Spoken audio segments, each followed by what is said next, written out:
We are live here on Plus One EXP's Roll for Content channel. My name is Tony Vicinda. I am Chief Alchemist here at Plus One EXP, which is a weird little brand that multi-classes in tabletop game design, beard and skincare alchemy, and the Bardic College of Content Creation. Our hope and desire here at Plus One is to help amazing designers find great players who love their games, and amazing players find great designers whose games they can love. We do that in a lot of different ways, but the most fun way is sitting down with those designers to play those games, and that is what we are doing today. We are playing Cave of Fiends, an adventure that's coming out as part of the second installment of the Bastardized classic lines from Matt and John. We're going to have them talk about it in just 1 second, but we did have an actual play of, did we play Peak of Woe, or did we play White Plume? Yeah, okay, cool. Yep. Or those are the same. I don't, it's all fine. We played Peak of Woe the last time we did it a few years ago. They're back to fund the second part of the adventure set. Game is inspired by the minimalist rules of Bastards by Micah Anderson. You can also use it playing the vanilla game, which is a great expansion from Jared over at Spearwitch. Or you can do what we're going to do. We're going to play it using a dungeon game by Chris Bissett, Loot the Room, which is probably the crunchiest out of those three in some ways, but I absolutely adore it. So that's what we're going to use to play today. But really excited to have you all here with us to explore the adventure. Matt, John, why don't one of you walk us through a little bit about Cave of Fiends? And maybe the other one tells us a little bit more about the Bastardized Classics collection. Matt, do you want to, since this is your design work, basically, do you want to take over the Cave of Fiends talk?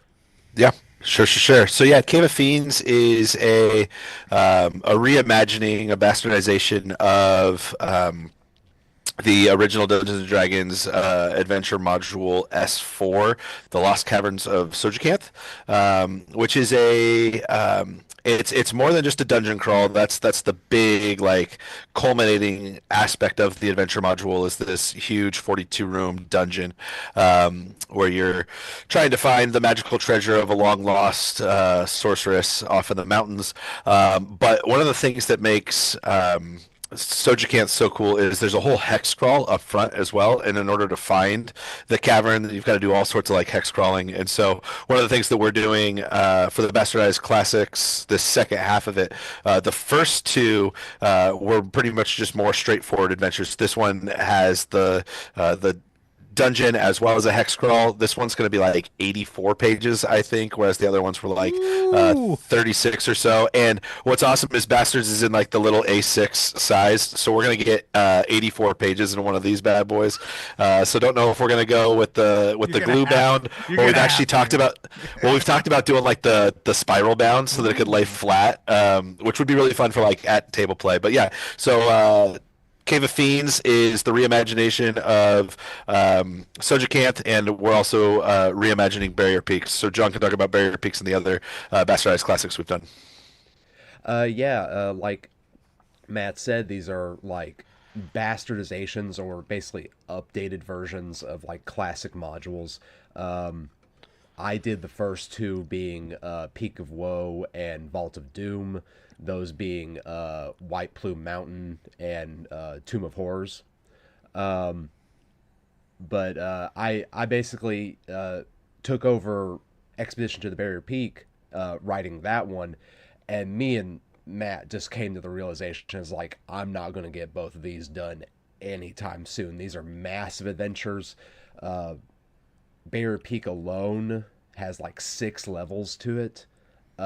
So yeah, it was just too much for one person to take over. So we kind of split up the work of the next two. So hopefully we can get it in people's hands a bit sooner than later. Yeah.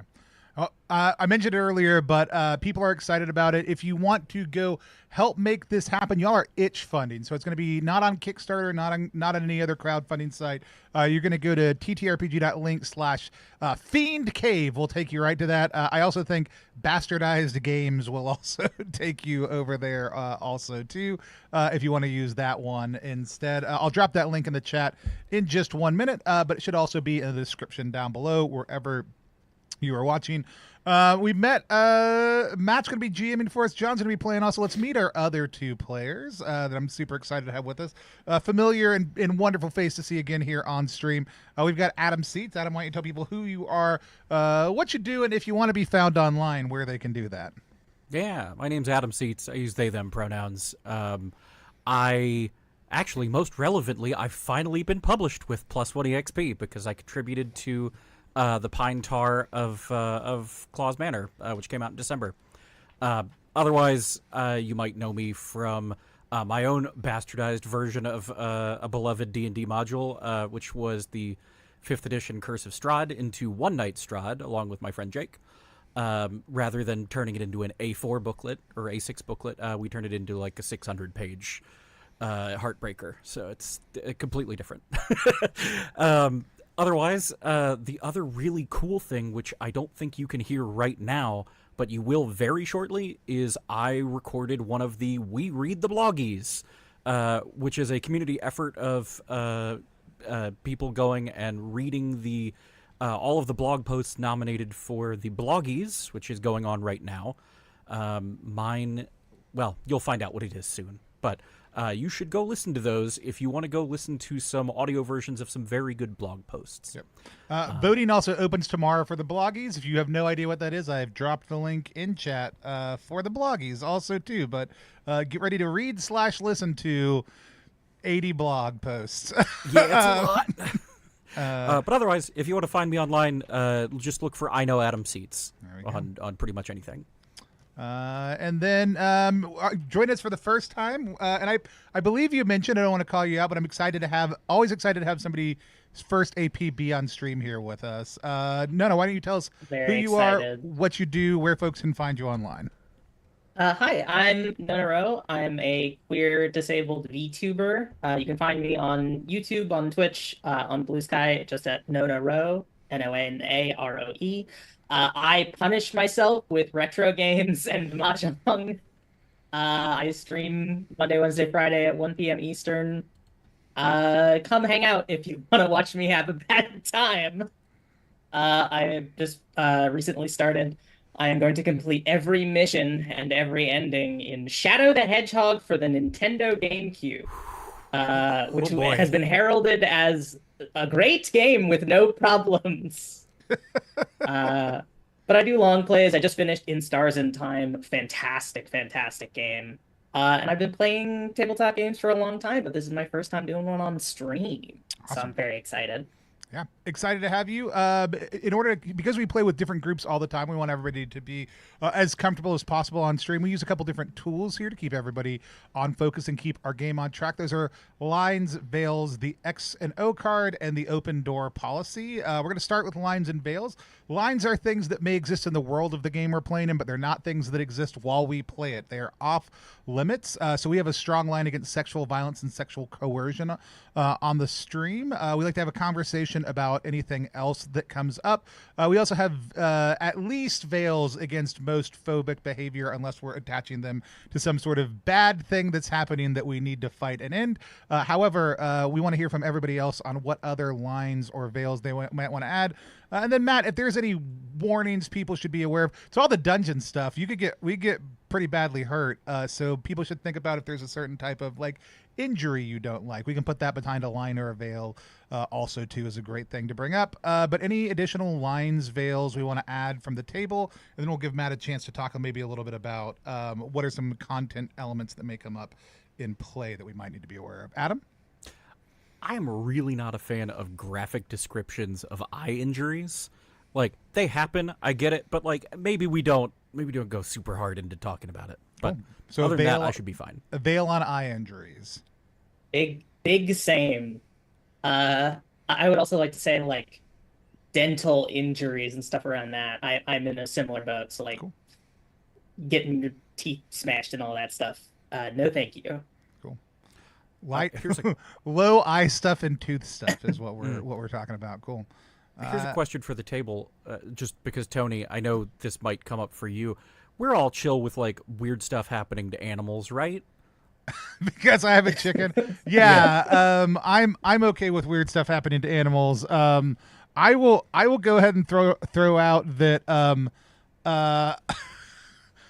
I my particular character background I rolled is a character background that it was used to coerce confessions out of people. So even though this is also nerfing my character, I think we're gonna not necessarily line but hard veil torture as a thing. Like if we need to intimidate or maybe hurt a little bit, we'll just mention we're gonna get information out of them and then move forward to if / how that works, I think is the other thing.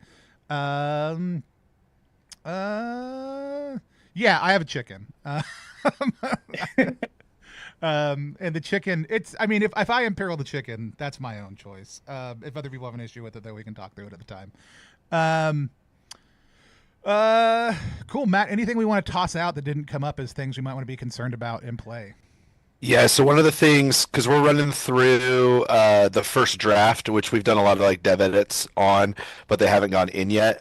There's one room that you guys may find that in the original writing of the dungeon, because it was the 80s, it was Gygax, and it was all sorts of that, is a little, not a little, it leans super heavy into like the Orientalism, and it's not a good look. And so we've reworked that.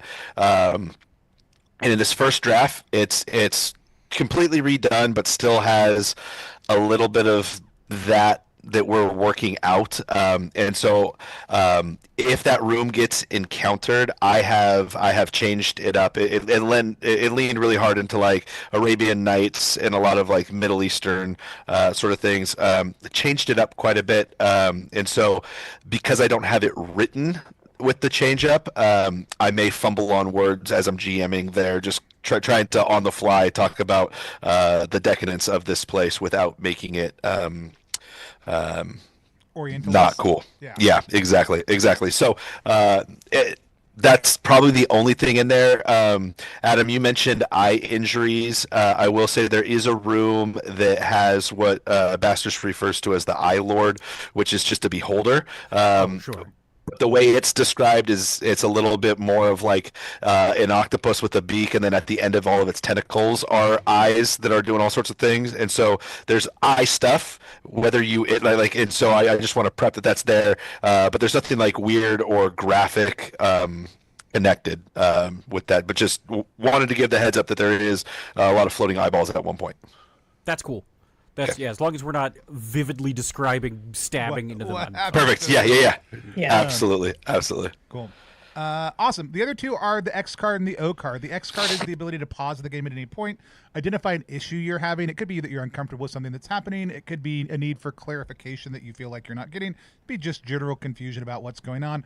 We're going to pause the game, identify the issue, resolve it, and then if we need to move forward in a different direction, we might update our lines and veils at that time. The O card is the ability to sign or say O, or make an O sign with your hands.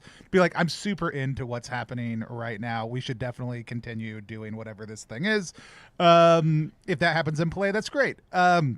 Open door policy is the fact that we're all real people with real things happening around us.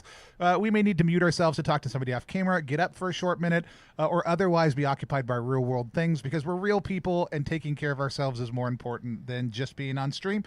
We will take breaks as needed. Matt, I'll let you call those unless I feel like we've gone on for too long. But if somebody needs one, feel free to use our Discord chat to let everybody know, hey, I need to take a break coming up or whatever, and we will call those out also too. Any questions on any of those? Cool. All right. With that said, Matt, I'm going to hand things over to you to take us into the Cave of Fiends. Awesome. Well, so as I said earlier, this adventure starts off with a pretty extensive hex crawl, and Cave of Fiends is not necessarily set up to be a one-shot. It's definitely a campaign for you to play. So with that being said, as Tony said, we're going to jump into the Cave of Fiends. We're actually going to do that. We're going to bypass any of the hex crawling. We're going to assume you got all the supplies you need to go dive into a cave system that has a dungeon set up with the fact that this was the fortress of a former sorceress. So we're going to come with that in mind. I'll give you just a little bit of backstory as to why and how, and then we'll just dive into some description of the cave, and we'll enter the first room. Does that work for everyone? Yep, Matt, you are still pretty loud compared to everybody else. Roger mentioned it on chat also too, so I would just either move back further and see what we can do. Yeah, I'll be a little less. I have the tendency to get super excited and talk really loud, so I'll Can we just take. base boost and like deep fry Matt so it's like Yeah. Yes, Make it worse. love it. Well, you guys have been hired by Duke Aelfrath Helmhanger, the Duke of Bray, to find the long-forgotten Cave of Fiends, the mountain stronghold of the great and dastard sorceress. Um, she had amassed a great deal of wealth and some really powerful magic items, chief of which is a lantern that will burn unendingly for 1,000 generations. So to any adventurer, that would be nice. Rumor has it that it was once in the possession of someone who it went to auction for 160,000 gold pieces, and so this is the thing that the Duke wants. But there's rumor that there's all sorts of other things in these caves. You guys were given an old map of the region, and we'll say you've been out trying to locate this for about the last week and a half in some pretty dismal weather, but you've made it to the opening of what looks to be a descent into the side of a lone knife-shaped peak amongst this long ridge of mountains. And there's a small, you can see just down about 1,000 feet off the side from you, at the very base of this mountain. There's a small just river that seems to be trickling out of the side of the mountain. But you guys are pretty sure that this cave opening is the way into the cave. Maybe that was given away by the fact that said this is the entrance above it. And with that being said, I'll let you introduce your characters, and then we'll dive in. Awesome. Anybody want to go first? I'll go first. I'm playing as Sullivan of the Rings. This pretty decked out, like unassuming looking man, but you will notice that on his hands are an assortment of rings, like an ungodly amount of rings. You've noticed in the past like week or so that you've been traveling with him, this man is penniless, but he does refuse to sell the rings. Love it. I can go next. I think we see Thrag the Hood uses they them pronouns. You cannot tell because they always have a hood with a mask on and heavy leather armor. They have a large executioner's sword slapped over their back, and they are refilling their water skin from the river that's coming out of the side of the mountain. They very much have the bearing of somebody who has spent a lot of time just killing people. I can go. Today I am playing Bort the Ditch Digger. Both Tony and I sort of have the same characters that we just port from multiverse to multiverse. So I may have previously described Bort as being kind of Amish looking, tall-ish, chin strap beard kind of thing going on. Could benefit from some +1 EXP, beard oils, etc. But the big thing about this Bort is that, so in this game, everybody has a scar that they start with, right? And poor Bort, in his ditch-digging career, got bonked real hard on the head. So helmets don't really fit all that well. So he has sort of a custom metal wizard hat that he's wearing on top of his head.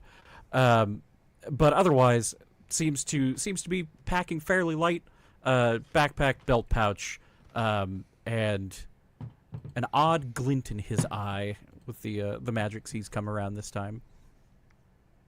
Very cool. Nice. I will be playing Astralis, the Prognosticator.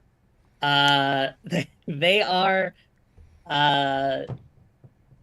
garbed in what I could only describe as an incredibly baggy robe made out of the worst, most hideous scarf you have ever seen at a thrift store.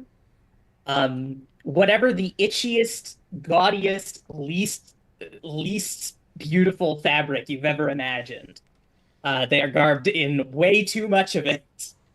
They have a big old floppy wizard hat that has lost its point a bit at the top.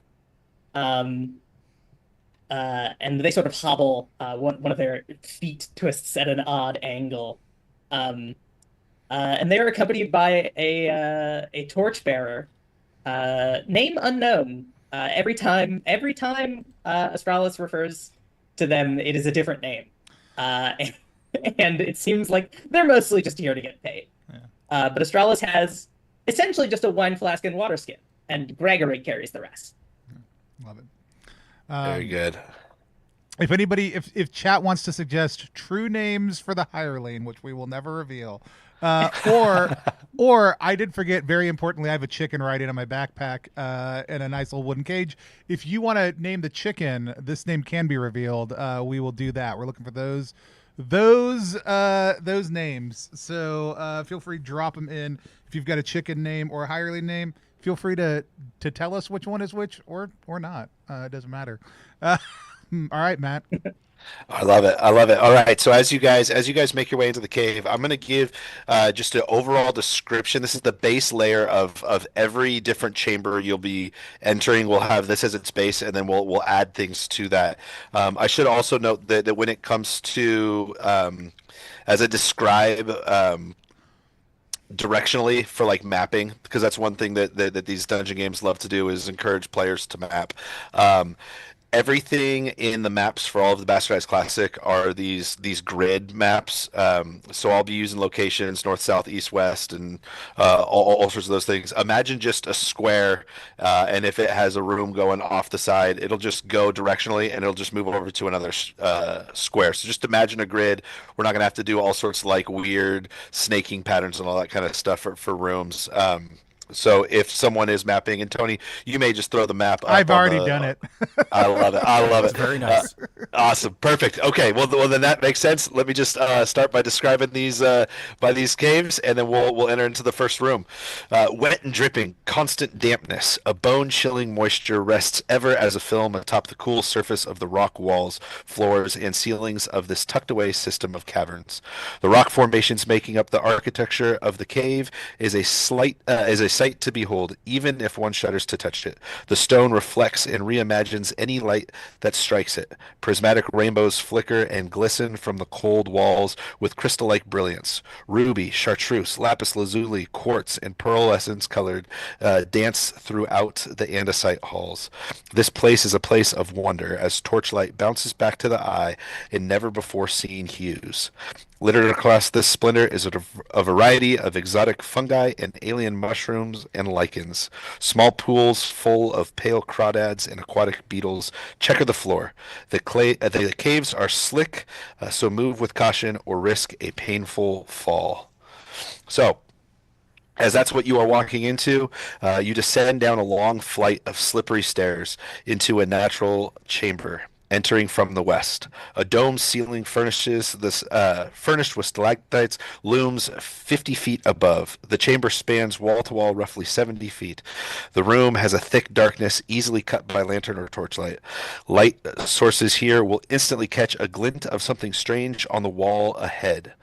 To the north, northeast, east, southeast, south, and southwest are 6 stone archways, all sporting a hewn bronze face. These grotesque visages all smile, and they stare at you blankly. What do y'all do? There's no differences in any of these visages, correct? If you spend time looking at them a little bit, they're definitely all different faces. Some seem to be like chewing as though they were chewing on some sort of chewing gum. But if you were to listen to this metallic mouth chewing, it would not sound wet and squishy like gum. There's definitely a rock of some kind in their mouth. Another one is likely sucking on one of these rocks, and it would look like it has a jawbreaker in its mouth or so. All of that behind these smiles. Yes, different faces, but roughly all the same kind of smile. But you said, are their mouths actively moving? Yeah. Oh, interesting. Okay. Well, this seems pretty straightforward. I'd like to see if I can identify the couple of them that have stones in their mouths. Yeah. see what kind of stones they are, and see if I can find the rest of them on the wall somewhere. Very good, very good. So as Bort walks up, Bort, which one would you like to walk to? There's north, northeast, east, southeast, south, and southwest. Let's go southwest. Okay, as you go to the one that is in the southwest, you approach it, and it is like now it's like chewing kind of like rapidly, and as you like hold your torch kind of close to it, well, I'm assuming you have a torch, but I don't want to assume because there is actually a torch bearer in the group. So who has light? And I'll ask that up front. I was going to ask if perhaps I could start us off with a spell. Perhaps as we're coming down here, as we finish up the hour-long cast time, on one of my spells, Lingering Light. Oh, I love it. Yes. Which I would love to have the effect of having taken my 10-foot pole and sort of glow rod, like charged it up in the sun so that it is sort of glowing and should for the next 24 hours. Oh, I love it. Okay, that's awesome. That's great. So yeah, you definitely you hold your 10-foot pole up, and amidst the smiling, the chewing, you're able to see in there what looks to be a very large, roughly the size of like a baseball. There is a uncut ruby in this thing's mouth. And it is just chewing on this ruby. But as you get closer, the mouth yells at you, like kind of almost sticks the ruby in its cheek, and through its smile it says, "This is not the way. Go back. Please go back. This is not the way." Well, what is it then? It just repeats right back at you as if it's some stupid pre-recorded message. It says, "This is not the way. Please go back. This is not the way." Well, yeah, Bort looks as though to go back, looks back at the mouth, looks at the ruby, looks at the 10-foot pole, looks at the ruby. You try and billiards it out. Very nice, very nice. I'm going to ask you, with your 10-foot pole, if just because you cast this spell on it, does it need all 10 feet for this thing to be lit? I'm going to assume probably not.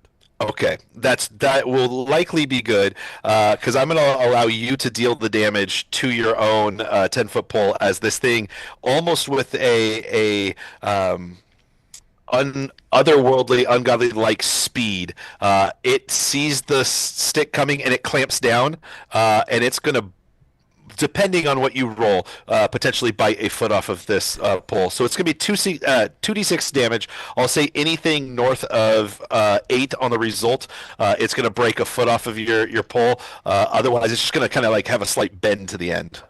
Well, I rolled 6. Okay. So I guess I have a 10-foot shepherd's crook. Exactly. This thing was very much on the ready for anything trying to snatch that ruby out of its mouth. You know what? Fair play. I deserve that. I'll look back at the group and say, well, that's not the way. Love it. I think Astralis, in the meantime, will go to one of these ones that is not chewing a gem jawbreaker to see if it has any responses. Theodore, come closely. Let shine some light on this. So as your torchbearer comes up and shines a light, this one was definitely not chewing, but now you can see that behind the smile it's almost puckering a little bit, and it's got just like a little bulge in one of its cheeks, so it's clearly sucking on a gem. It's just not visible to you what this gem is. But as you get closer and as the light shines, almost in the same pre-recorded like voice, you hear, "This is not the way. You must turn and try another. This is not the way. You must turn and try another." As behind each one of these visages, they're kind of sitting almost as like a 3-foot or so door knocker, and there is an open archway behind each one of these leading out of this room, and these are just kind of suspended in air. So there's technically nothing stopping us from going that way. Just going around them. Yep. All right. So we have 3 that seem to be chewing something and 3 that seem to not be chewing something. Is that correct? Correct. For a total of 6 doors. Yeah. John, do you have something you want to do? I don't know. I have the sneaking suspicion that they're all going to say the same thing. So, I don't know. I'm mulling over which way we should go. I'm going to cut off some fungus nearby and go stand near one of the chewing mouths and pretend to eat it and say, "Oh, this is so good. Oh, man." And see what kind of response I get. So the one that you go do this to, as it sees you eat this fungus, it says, "No, I'm not the way you want to go. I'm not the way you want to go." And then as it like sees you begin to chew and you say, "This is good," it's like, "Oh, you must be a fun guy." And as it chuckles, you can see like the gem rattle around in its mouth a little bit, as though it like was just about to fall out as it was laughing, and then it quickly like brings its mouth back to a smile and says, "Oh, yep. This is not the wrong way. You want to try another one? This is not the wrong way, or this is not the right way." I have a thought. Yeah. There are 6 of these doors. They each have gemstones in their mouths. Maybe they're all different. This cave is covered in multicolored gems. There are 7 colors of the rainbow. Maybe we need to figure out which color is missing from the mouths.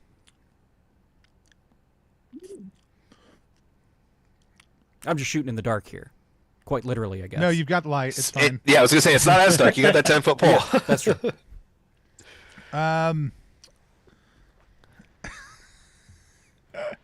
Someone's getting labyrinth flashbacks in the chat.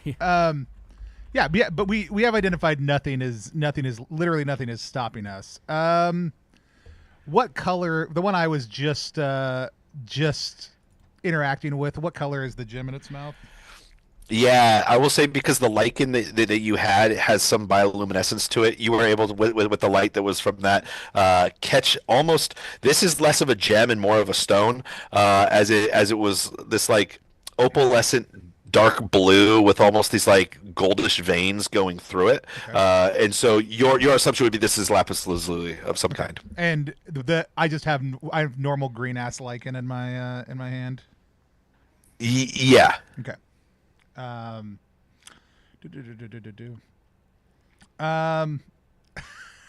mean, I'll offer it a bite. Okay. As you offer it the bite and start bringing it up to its mouth, with the same lightning-like speed, it assumes you're trying to use something to knock the gem out of its mouth, and it clamps down and starts chewing on the fungus. And like just pieces of like mushroom are kind of like flopping out of its mouth, and it again makes some sort of like off the cuff remark like should have been sautéed in more butter, and as it laughs a little bit at its own joke, like the gem almost falls out of its mouth before it like locks its jaw back up, smiles, and is like, "Yep, don't go this way. It's not right." As the gem is about to fall out of its mouth, it's got this bioluminescent fungus all smeared on the inside of its statue teeth. Astralis will just say, seems you're a little eager, a little over-eager, but perhaps a little green around the gills, are we? To try and make it laugh more. Yeah, so as you say that, it kind of like, just like, you almost see this like 3-foot bronze head lean back just a little bit as it opens its mouth to just like let out like a bellowing laugh, like, and as it does, this lapis lazuli stone about the size of a tennis ball falls out, hits the floor with a thud, and the mouth goes, "That wasn't expected, but this is not the way. Go another way. Go another way." Excellent. Yeah, I want to go to the southwest one, the one that had the big ruby. Yeah.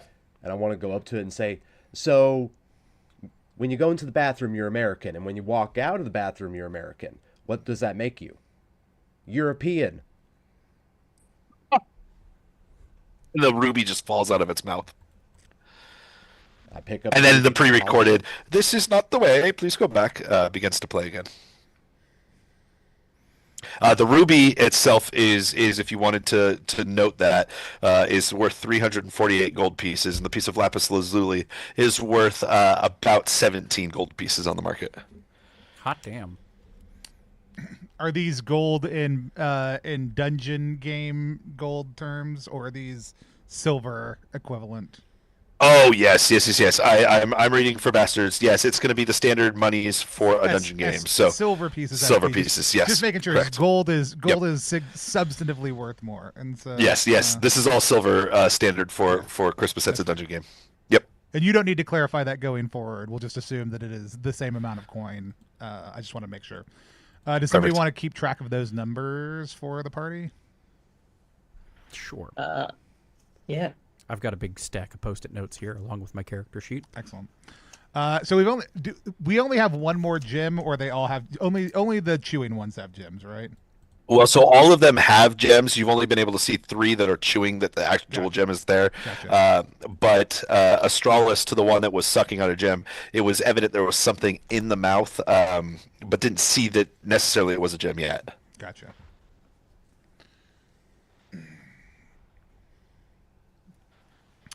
I mean, I'll go up to the third one that was chewing and say, do you know what the prisoner said when they found out that I had run out of rope?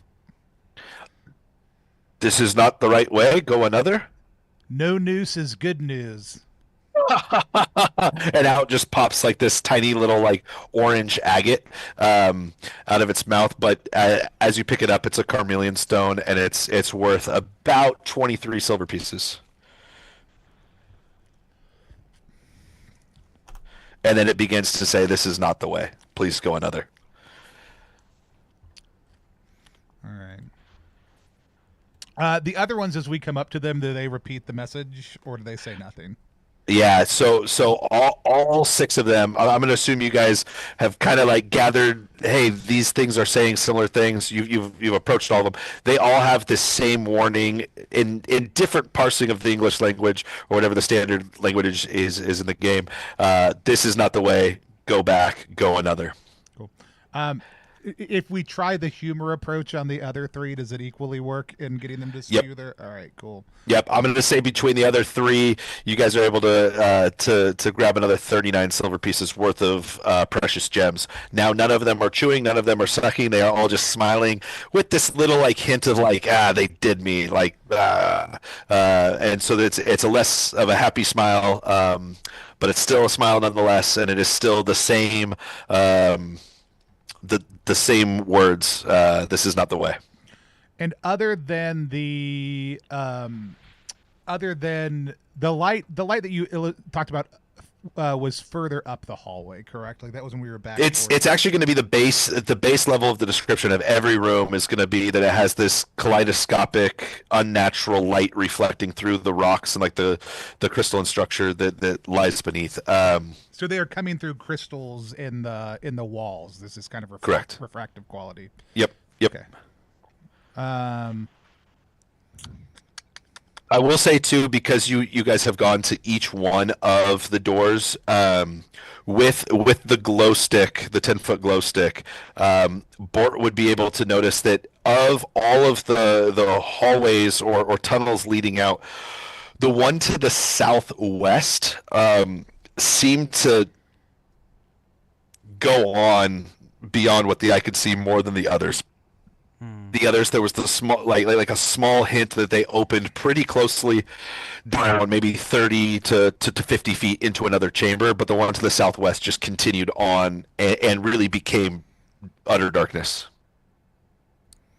Well, do we want to poke around in some of these rooms that are not the way and see if there might be something fun to grab, or do we maybe want to go with old Southwesty here and keep going? I mean, I prefer to know there's nothing at my back whenever I'm in this situation. So I'd love to check out the other rooms real quick. If they are determined that none of these are the way, we shall go by the way of the stars. Polaris, the North Star, is always first. Love it. Love it. All right. So as you guys make your way towards the north, you guys kind of funnel in through this tunnel. It's wide enough that you could go 2 by 2 if you wanted to. But you guys are able to start making your way through this into what becomes it opens. It's a little bit wider than the tunnel itself, but it is a cramped and claustrophobic little cave, maybe 20 feet around with 10-foot high ceilings. The floors and walls, though they have this reflective and refractive kind of feature to them, these walls are streaky and covered in some very strange blotches. There's a small tunnel that leads out to the eastern wall of the chamber, and as you kind of like poke your head in and shine the 10-foot light in there, you can hear the faint buzz from the ramparts overhead, and it sounds as though there is some sort of insects that are within.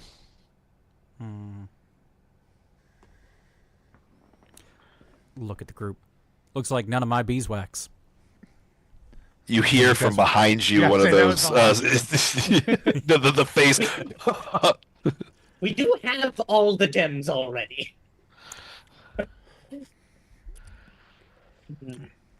An ominous portent indeed. Give me the room description one more time, Matt. Yeah, so it's cramped and claustrophobic, roughly 20 feet around, 10-foot ceilings overhead, and there's a buzz from above, and there's a small tunnel leading out of this room to the east, and everything is covered in these streaky blotches on the wall. Like mud? Upon closer examination, it looks like dried, smeared bugs. And maybe some like dried blood as well. Interesting. Yeah, you can see if you look just a little bit closer. There's roughly the size of like a mouse. 6 insect legs, kind of just like clearly a smashed body, but the legs stayed. But these are probably mouse-sized insects of some kind that live in this room. We got it. You've got to bring mice in. We get it. Yeah. Gross. And is the ceiling porous at all, where we hear the buzzing coming from, or is it uniform? Yeah. So as you look up, there are definite little like pockmarks that would. The buzz is coming from beyond those. So yeah, it's porous. Or if the rock itself isn't porous, the rock has been bored and something is in there. Okay. Cool. Seems like a great reason to keep on going. Mm-hmm. And I will say for each one of these rooms, this is just kind of behind the GM screen here. Cave of Fiends doesn't have wandering monsters right now. It has keyed monsters for each room that will trigger on a D6 roll of a 1 or a 2. I did roll a 5 when you entered that room, so you guys can kind of get out of this room quick before anything decides to come in from above. Okay. Great. Yeah. Let's do that. All right. So as you guys move to the east. There is a viscous-like, mud-like paste that coats the floor of this square-shaped shale and slate room. The iridescent shine native to this rock formation fades to a flat gray and cobalt, absorbing the light and causing everything to flicker in the dimness. This room is a stark difference to the room that you were just in, as well as the first room, as everything is very sandstone and gray. In the middle of the room, there's just this mound of mud that has a rusty longsword and a bent spear at its base. And off in the corner of the room, there are 2 daggers on the ground, and then in the center of this 9-foot tall mound of clay, there's the shaft of some sort of blunt weapon sticking out of the mud, and there's the hilt of another sword stuck like hilt deep in the side of this mud. And there is a entrance to or an exit to the north, and then as you enter into the room directly to the southwest of this room, there appears to be another tunnel leading out. Which would take us back to the original room. So this we are up and over one. This is one of the other exits from. This is the northeast exit of the original room. Okay. Correct.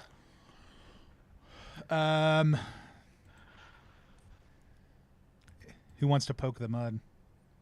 I feel as if I've seen a tarot card with this imagery before. I'm pretty sure it meant good things. Piles of swords lying around are useful. Why can't I carry all these swords? Yeah, I lost 9 swords. I mean, look, Bort looks directly at the camera. That's bait. But I do love bait. I think Bort's going to walk over to the daggers. Yeah. And huck one at the pile, just to Awesome. see what happens. Yeah. Yeah. Well, I will say, as you bend down and pick up the dagger, you almost feel as your hand touches the hilt of the dagger, whereas the sword and the spear was bent and rusty, the sword was rusty. These daggers still have their shine to them, and as you touch it, you feel this arcane kind of just like power kind of leech off of this into you, and you're like, oh, that's a pretty cool dagger. Do you still throw it at the thing upon feeling that? I would probably take a second to look at it. Okay. Yeah, so there's some etchings in them in an unknown language to you, but you have the overwhelming sense that this is some sort of magical ceremonial dagger of some kind, and I will tell you mechanically this dagger does a +2 on your damage. Ooh. Well, why waste a perfectly good dagger? And I'll pull out my light crossbow and shoot the thing. Awesome. As you shoot this thing, the crossbow bolt hits and then like slowly gets like absorbed halfway, and this mound 9 feet tall, it almost begins to look as though the mud is slowly starting to flow from the top down as it like expands at the bottom, and what look like 2 feet kind of just like plop out, and the part that's on the ground directly in front that you can see almost raises up as like this you're looking at a muddy bum as someone is rising up from sitting, and arms kind of like pull out, and now what you're looking at in front of you is a roughly 9 to 10 foot tall mud golem awaking and just doing this big stretch, and you hear this booming voice, "Oh, look me up," and then it like turns around and it like pulls the bolt out and like uses it like a toothpick a little bit before it flicks it off, and then turns around and it's like, hey. And that's going to take us to combat as this thing is about to go berserk. And so the way combat works in a dungeon game is we'll roll for initiative. The way initiative works is everyone's going to roll a d20 at their agility score. You're looking to roll under that, and you will act as a unit, and then the golem will get its turn, and the way actually making hits go when it comes to initiative or combat is you're going to try and roll under your stat, whether it's ranged or melee, but over the enemy's AC, and the same thing will go for the enemy as it's looking to roll its attack value, but also over your armor class. Cool. And just to clarify, I think because I have a light ranged weapon, I get a +2 to my stat for this, I think is how it goes. Yeah, I think that's correct. Well, I That's a good somehow thing. managed to roll over a 15, so there's that.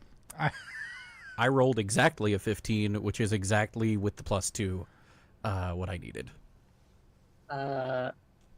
+2 to agility, because I also have a small range weapon. I think I still fail. Well, this is initiative, correct? Or is everybody just shooting? This is going to be initiative This is first. initiative. Yeah. Right. Small range weapons give you +2 to agility on initiative. That's fine. I just want to make sure. Yeah. I rolled a 4 plus 2 because I have a large weapon, which is 6, and I still moving faster. It sounds like. When this thing stood up, was there a chair or anything that it stood up? Like, is there a stump of mud behind it, or is it just moved? No, it was into a doing like the form? full squatty potty sit where it was heels and bum on the ground at the same time. Cool. And all those weapons are still just sticking out of it. Yeah. And Tony, were you the only one who succeeded? Is that what I heard? Or Adam, did you succeed too? Yeah. Some people Okay, roll so that. Yeah. Yeah, so Thrag and Bort, you'll be able to make a move before it gets its first move off. Then it'll get a move, and then you guys will all act as a in unison. Got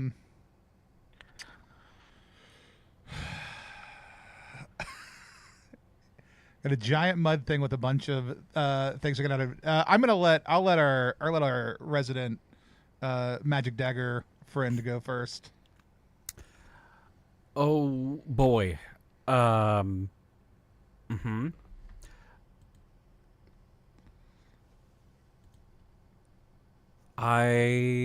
am. I mean, I'd love to talk my way out of this. I mean, go ahead. Yeah, no. Bort reloads as a free action. It's like, misunderstanding? Sorry? Mea culpa? We can just go. We don't. We're good.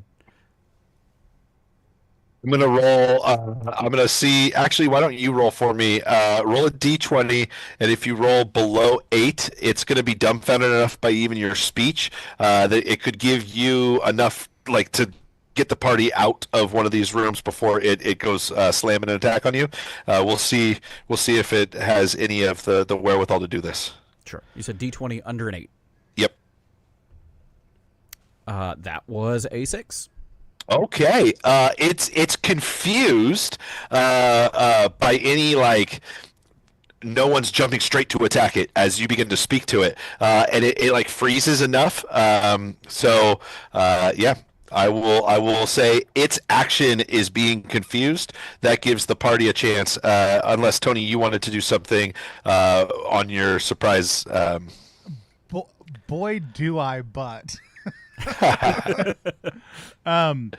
Yeah, I mean, just to make things complicated, I'm leaving the room, but to the north. So not the direction that we know what is. Other people can feel free to also do whatever they want. That's just what Thrag is doing. All right. Let's go. What is Sullivan and what is Astralis doing? Sullivan is following Thrag. He is not ready to go toe-to-toe with a mud golem. Yeah, Astralis is thinking the same. Yeah, I'll stay sandwiched between you two, and Love it. Okay, as you guys like duck off into this tunnel, you can see, like, I imagine one of you just kind of like looks behind you as this thing like slowly like stretches, like, and then it just reforms into this just like mud pillar in the room. It didn't even attempt to chase after you.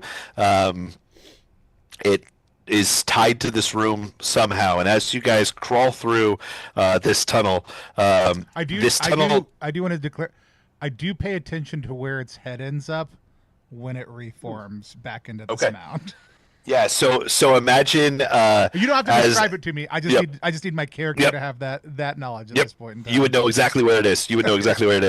As you guys make your way down, the tunnel dumps out into a vast and sprawling cathedral-like domed cave. And as you enter, you see that the walls are just covered inches thick in bat guano and just this crusty, dried uric acid. The stench is almost suffocating, and it is acrid. Beetles and scraggly rodents scurry back and forth through the filth, and there is the sound of distant roaring water that can be heard afar off to the east. There is a faint but low breathing and what sounds to be like the clicking of hundreds of little claws being heard overhead. Um, there's some sort of things up in the roof or the ceiling of this large cave.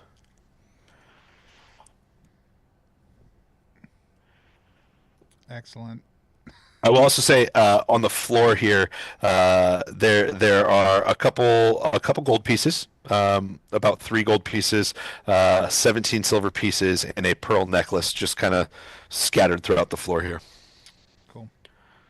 Which that would be 3 silver pieces and 17 copper. No, this one actually This is one you going to did- be. this one is- Yep, okay. yep. Great. Yeah, I mathed the math. That's way better.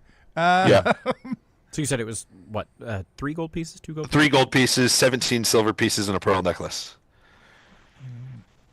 And I did. You guys in this room, you hear the breathing and like the crawling back and forth up in the darkness above you. But other than that, there isn't much movement. This is a bigger room. Yeah, much bigger room. Almost imagine like you walked into a Gothic cathedral and it's high vaulted ceilings coming to a dome and probably 70, 80 feet wide by 120 feet in length and 80-foot ceilings. Matt, you want to I pull mean, move your microphone back a little bit again? Yep. Get an exterminator and a couple of guano scrapers in here. I can see why someone would set up shop. This is a nice little lair. Maybe we clear this out. I'll come back. In another world, that's a lot of fireballs. But as long as Yeah, go ahead. I was saying, as long as we can go through here quietly enough not to disturb the other things that are obviously up there, Bort points up, we should be fine. We just gotta not make any noise.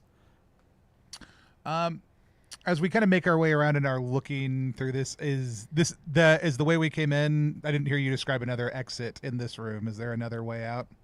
Yeah, so as you make your way more north in the room, there is a area to the east that kind of like ledges upwards. Imagine Pride Rock. And as you go up to it, there is an opening, but this is just a ledge. And this is where that sound of water was coming from. And there's a sheer drop, probably 200, 300 feet. But down below, you can hear what sounds like a flowing river. But this is dark. This opened into a much wider chasm that wouldn't even be able to be called like the chamber of a room. This is a hollow part of the mountain, and just beyond what is visible, you make out just like the outline of a beach far to the east, and there looks like there's some sort of small alcove way off to the east, but it would involve trying to jump several hundred feet across with the potential of falling several hundred feet down into the water below. Cool. So a large chasm, hundreds of feet across and deep. Yeah, Okay. with a nice little beach on the Nice far little beach. eastern edge. A great Yeah, place to set up shop. yeah. So we've all got our hang gliders, right? Yeah. That was on the standard equipment. Yep. Oh, I I- missed that one. I do have a ritual that I think I could argue a use case for here. Hit it. It might be a little tangential, but I get the feeling this game is tangential. I have desecrating life, and I figure I could put that maybe into buoying life. Potentially. I don't know how long it would last. It is a phrase, so I don't know how long we could be buoyed above the pit of death. But I like the word. I have that as an option. Yeah. Yeah, So- I Go ahead. I was gonna say, I mean, I think that can happen. Um, I want to just double check and see the difference here.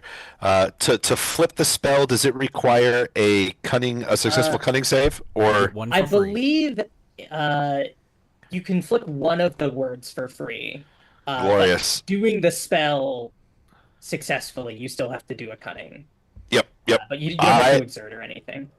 I like it. I like it. So is the I concept here that we're making a light slide?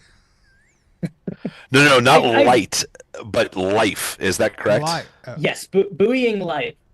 Basically, I imagine that it's like our lives are what's being buoyed. Our bodies are simply along for the ride. So we're just kind of bobbing as we like slide again, like at a slight incline across this chasm, through the air. Assuming we make it the whole way. Yeah. What is the current what's the situation on what type of is it a sigil or It is a phrase. is a phrase? So I could utter it. And it would not take long. Yeah. But that is instant and then it happens, correct? Yes. Take 1 round to cast, occur instantly, and fade as soon as they have taken effect. Which I would argue the effect here is preventing us from falling to our deaths. But whether the universe interprets it the same way is up for debate. Yeah. Yeah, I think because it's a phrase, I would say the taking effect would be as soon as your bodies would not die, and so the way I'm just even picturing this would be if you cast it in a successful cast, you would say the word, it would happen to all of you as you guys are jumping, and then you would land at the bottom of this, gravity not taking its effect, and you somehow landing as the spell fades, and your life was buoyed. But I don't think you're like getting across the chasm, but I think this would just be like some sort of feather fall. You landed, and your life was preserved. However, your bodies might take a little beating, get a sprained ankle here and there, but your body, your life was preserved. Yeah. So if we did have the hang gliders, And something went wrong. it would be a good safety net. Yeah. I mean, I'm fine going back the other direction. Like now that we know kind of what's this way, we can come back and play with this more later, also too. Yeah. I could also, if we're worried about the creatures above, I do have a sigil that might be nice to have active, but that would take a minute to draw, and then I could detonate it. Bort, you said something about fireballs, and that inspired me. When we have the time, if we want to take it now, or once we go to another room, I have combusting death, which I could put a sigil of on one of my flasks of oil. That's fine. That's good. I like that. I like that depending on what happens when we go back into the other room. Yeah. Cool. I think we then make our way back. Is that what it sounds like? Is there anything, John, that your character wants to do? Sullivan's just along for the ride. I get the distinct feeling that Sullivan, he doesn't have very high cunning. I think Sullivan is just happy to be here. Just happy to be here. Happy to be here, just vibing. It's good. I've always wanted to be in a shit-filled chasm filled with vermin with my friends. It's all I wanted. So, Little did we know we were playing Himbos of Myth and Metal the there we whole go. time. So I will say, based off of one of the things that was stated as you guys were making your way through this, was that you were trying to move in such a way that you were being quiet, not disturbing anything above. I'm going to assume you're just doing that as you come back through, so I won't even roll to see if any of these things up here are doing anything. And I've also been keeping track of dungeon time for Torchlight, but because your 10-foot pole is going to glow for 24 hours, I don't even know that I need to do that, so we're just going to let that be a hacking of the game, which is great. So you are able to make your way back through this dome cathedral, again, breathing above. You're moving nice and sneaky. Sullivan's armor isn't clanking too much, and you make your way back into this room of shale and slate, and the 9 foot mud golem in repose is still there. Does not move or do any sort of response to you as you enter the room. How high up is the head right now? Yeah, I will say it as it like solidified, it like slumped forward and its head kind of like rotated down. So it probably at 6 feet. Excellent. I'm gonna prepare my little flask don't do during it. this investigation. It's not the word. Y'all go stand by the other door. You said there was something else sticking out of it that was like a long-handled thing. I want to get close and look at what that long-handled thing is. Okay, I love it. I love it. It definitely is an ornate, very finely etched handle of what is either, you can't see what the head of it is inside, but could be a very large battle axe, maybe a morning star, some sort of blunt object, a two-handed handle of some kind.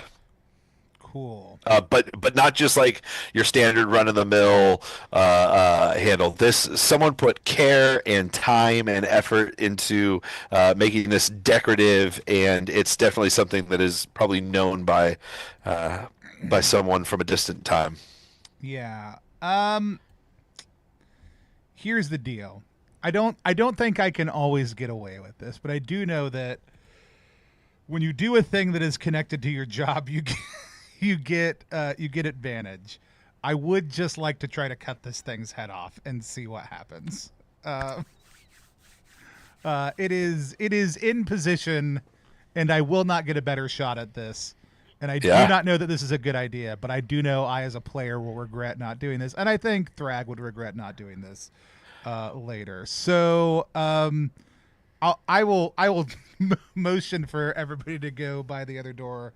I do think it's great if Astralis has their little fire thing in hand, ready to go, also too. But yeah, I do just want to try to cut this thing's head off. I love that. What is your weapon again? You have a. I have a large weapon. It is an executioner's like sword, essentially. So no point, just a cutting weapon. I would have to go open up the website in a second to go look at what the damage is, but I think it's just. So I'm gonna say, because this thing is in, it's not even awake. I'm gonna say roll your attack with advantage. Well, I would normally get advantage. Yeah. So okay. Yeah. Okay. Let's just say you hit it. Sure. I mean, I think rolling is good to see if I crit at this point in time, but I'm happy. And I'm gonna say, because of where it's at, you can roll 2d6 for the damage as opposed to just the 1d6. But yeah, I would love to see if you crit. So yeah, I will say, because you already have advantage, I'm gonna bend the rules a little bit and give you 3d20s and take the highest. Or the best, I think would be. Yeah. Correct. Yeah, not the highest, the best. I did roll. I rolled one success and one exactly the number. I'm trying to remember if is exactly the number. I do believe that's a crit. Yeah, that is exactly. the crit. That is the crit number. Yeah. So yes, I critically attempt to cut this thing's head off, not knowing what actual effect this will have on a creature that seems to just absorb stuff into its body. Yeah, roll 2d6. Let's see what happens here. It's a 6 and a 3 for 9 damage. All right. I'm just looking and see if there's anything I'm going to miss. Okay, yeah, no, this is great.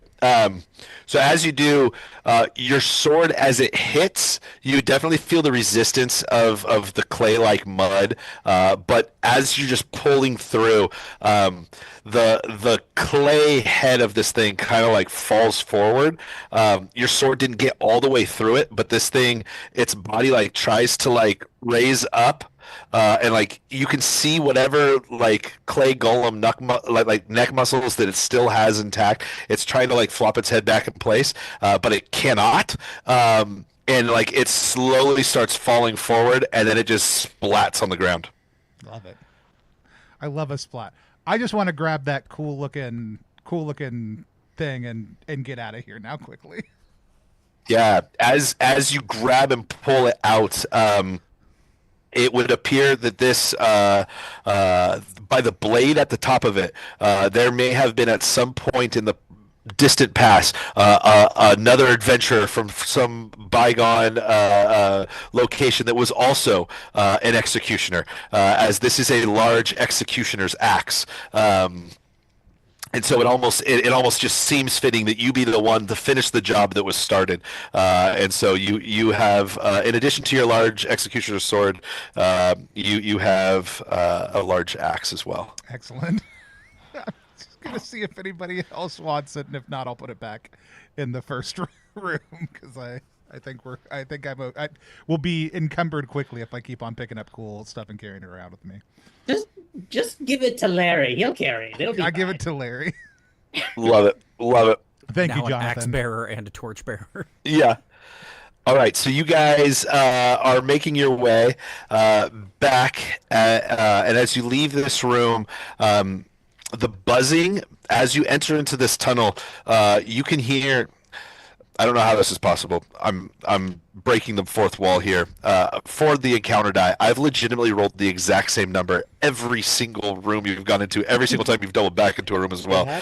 So that's just awesome. So as you go in, the buzzing is still there, but it has not filled the air, and so you could pass through this room without poking up. I wasn't going to go back through too. I was just going to. Oh yeah. You're just going to cut straight down through the angle. Okay.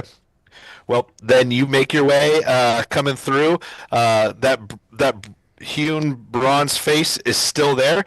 You walk around it, and as you do, you hear the familiar phrase, "This is not the way. Go back. This is not the way. Please return where you have come from."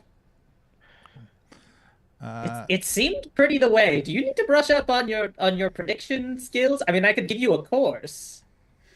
It in response it says, I brush my teeth every night, and it gives you a big smile, and then it says, "But this is not the way." All right. So that was north and northeast. So we've got east, southeast, south, and southwest still. And we know southwest is the way out, or we assume southwest because it does not have a head telling us it's not the way is the way out. Anybody have a way they want to go? Sullivan votes southwest. He likes the idea of a dark, foreboding tunnel in the earth. Yeah. Ready to get to it? All right. Yep. We've gotten a nice amount of loot. That seems fine. Any option is clockwise, and the clock is wise. Surely this will be fine. Classic prognostication. So as you make your way towards the southwest corner, the face that's there, again telling you not to go this way, you're like, yeah, we're going behind you anyways. And you do, and you make your way down to what seems to be just this extremely long tunnel. You've been traveling for some time.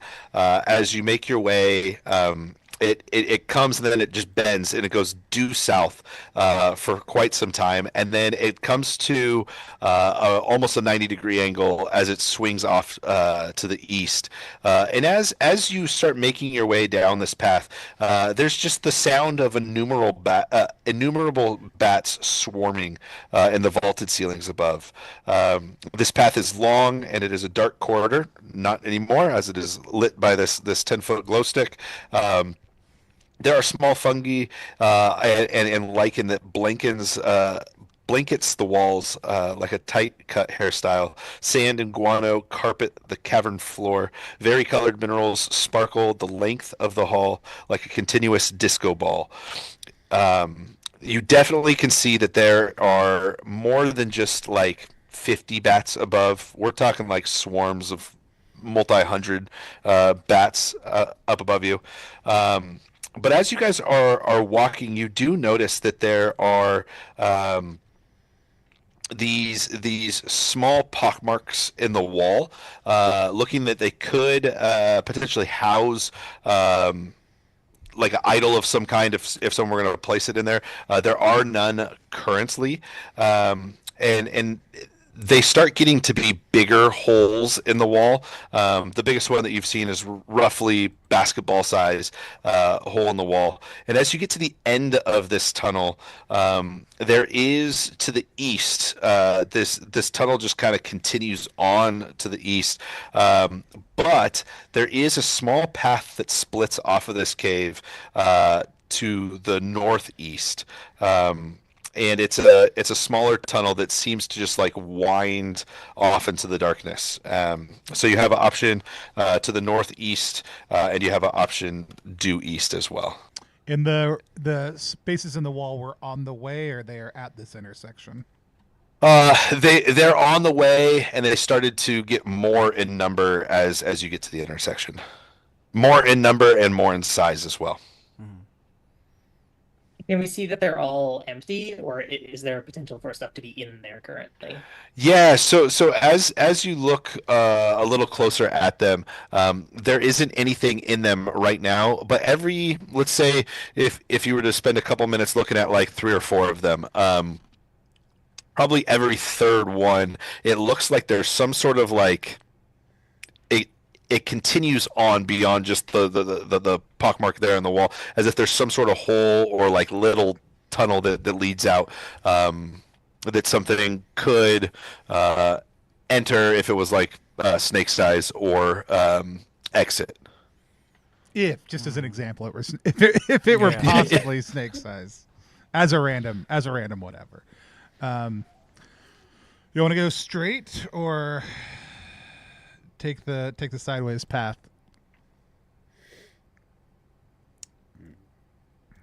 Sullivan votes head on. All right, we're going head on then. Sullivan.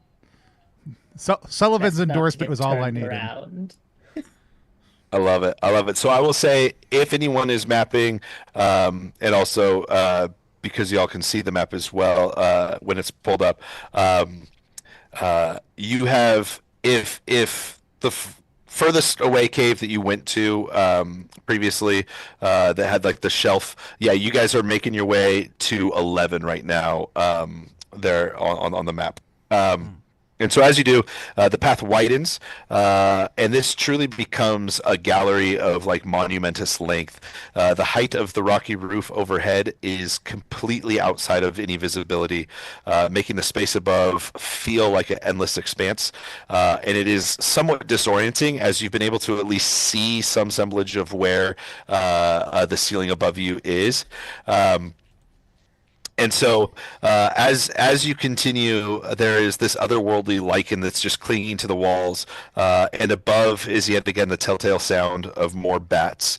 Along the walls, within these interesting voids or holes, you begin to now see around the base of some of them, there is clearly some sort of like slime or liquid, almost like the coating of a slug had gone through here. And so you get potentially there's just an overwhelming sense of something may have come in or out of these holes at some time in the past. You can see that towards the far end of this room, there is a corridor that's leading off to the north. You've triggered one of my personal player things. How tacky is this sludge? Like, is this mucus? Is this like wet rubber cement? Is this where are we at on the Yeah, on the I'm going to sludge say scale? Yeah, it's roughly uh some good 50s style pomade. Okay, So you got to rub it between your fingers to heat it up so it can do it, but it's thick. gotcha. With enough I, heat and then rapid cooling, you could get a pretty A good pretty style good going. pump. Yeah, yeah. Yeah. And so, all I right. know for a fact that someone brought salt, should we need it. That is true. I do have a lot of salt. Also, are we going to unlock the greaser skin for Thrag? Yeah, that's the correct. I'm still wearing the full helmet, but there's a pompadour that comes out on top of Yeah, it. Yeah. I love it. I Incredible. love it. Um, excellent. No, I mean, and you said otherworldly lichen. Not to punish your purple prose. What is otherworldly about it? Like, is it? Yeah, Is so it it the is. hue? It is. It's not just your standard run of the mill white and green crackly. Like it has a Technicolor vibe to it. And it if touched, it doesn't like crinkle and crackle. But it has more of almost just this like spongy, like a sea anemone out of the sea. It has a squish and a give to it. And some patches are pink, other patches have this like a neon orange to it. So it's like nothing you've ever seen on the surface. Okay, cool. Again, I'm not a Guano fan, but whoever lives here has a great sense of interior design. It's just, it's really good. Are we sure this sorceress is evil? Are we 100% sure? I mean, we'll find out. Fair point. And this was we've reached an intersection here again, right? We have to. So this, if you were to try and continue to go even further east, it dead ends. There is only one exit out of here, Okay. other than just the hallway you've continued down. It's a northern exit if I'm looking at the map. Yes, correctly. Cool. yes. Yeah, I think we follow. We go north. Okay. As you kind of round the bend to head north, as soon as you enter in this tunnel, you get this wafting smell of dirt and grime mixed with like body odor and urine. And the cave that you're making your way towards smells and looks as though some sort of wretch would have called this place home. The cavern is irregularly shaped with jagged rocks thrusting out from every corner. And there's just this array of bones and shattered skulls strewn throughout the chamber.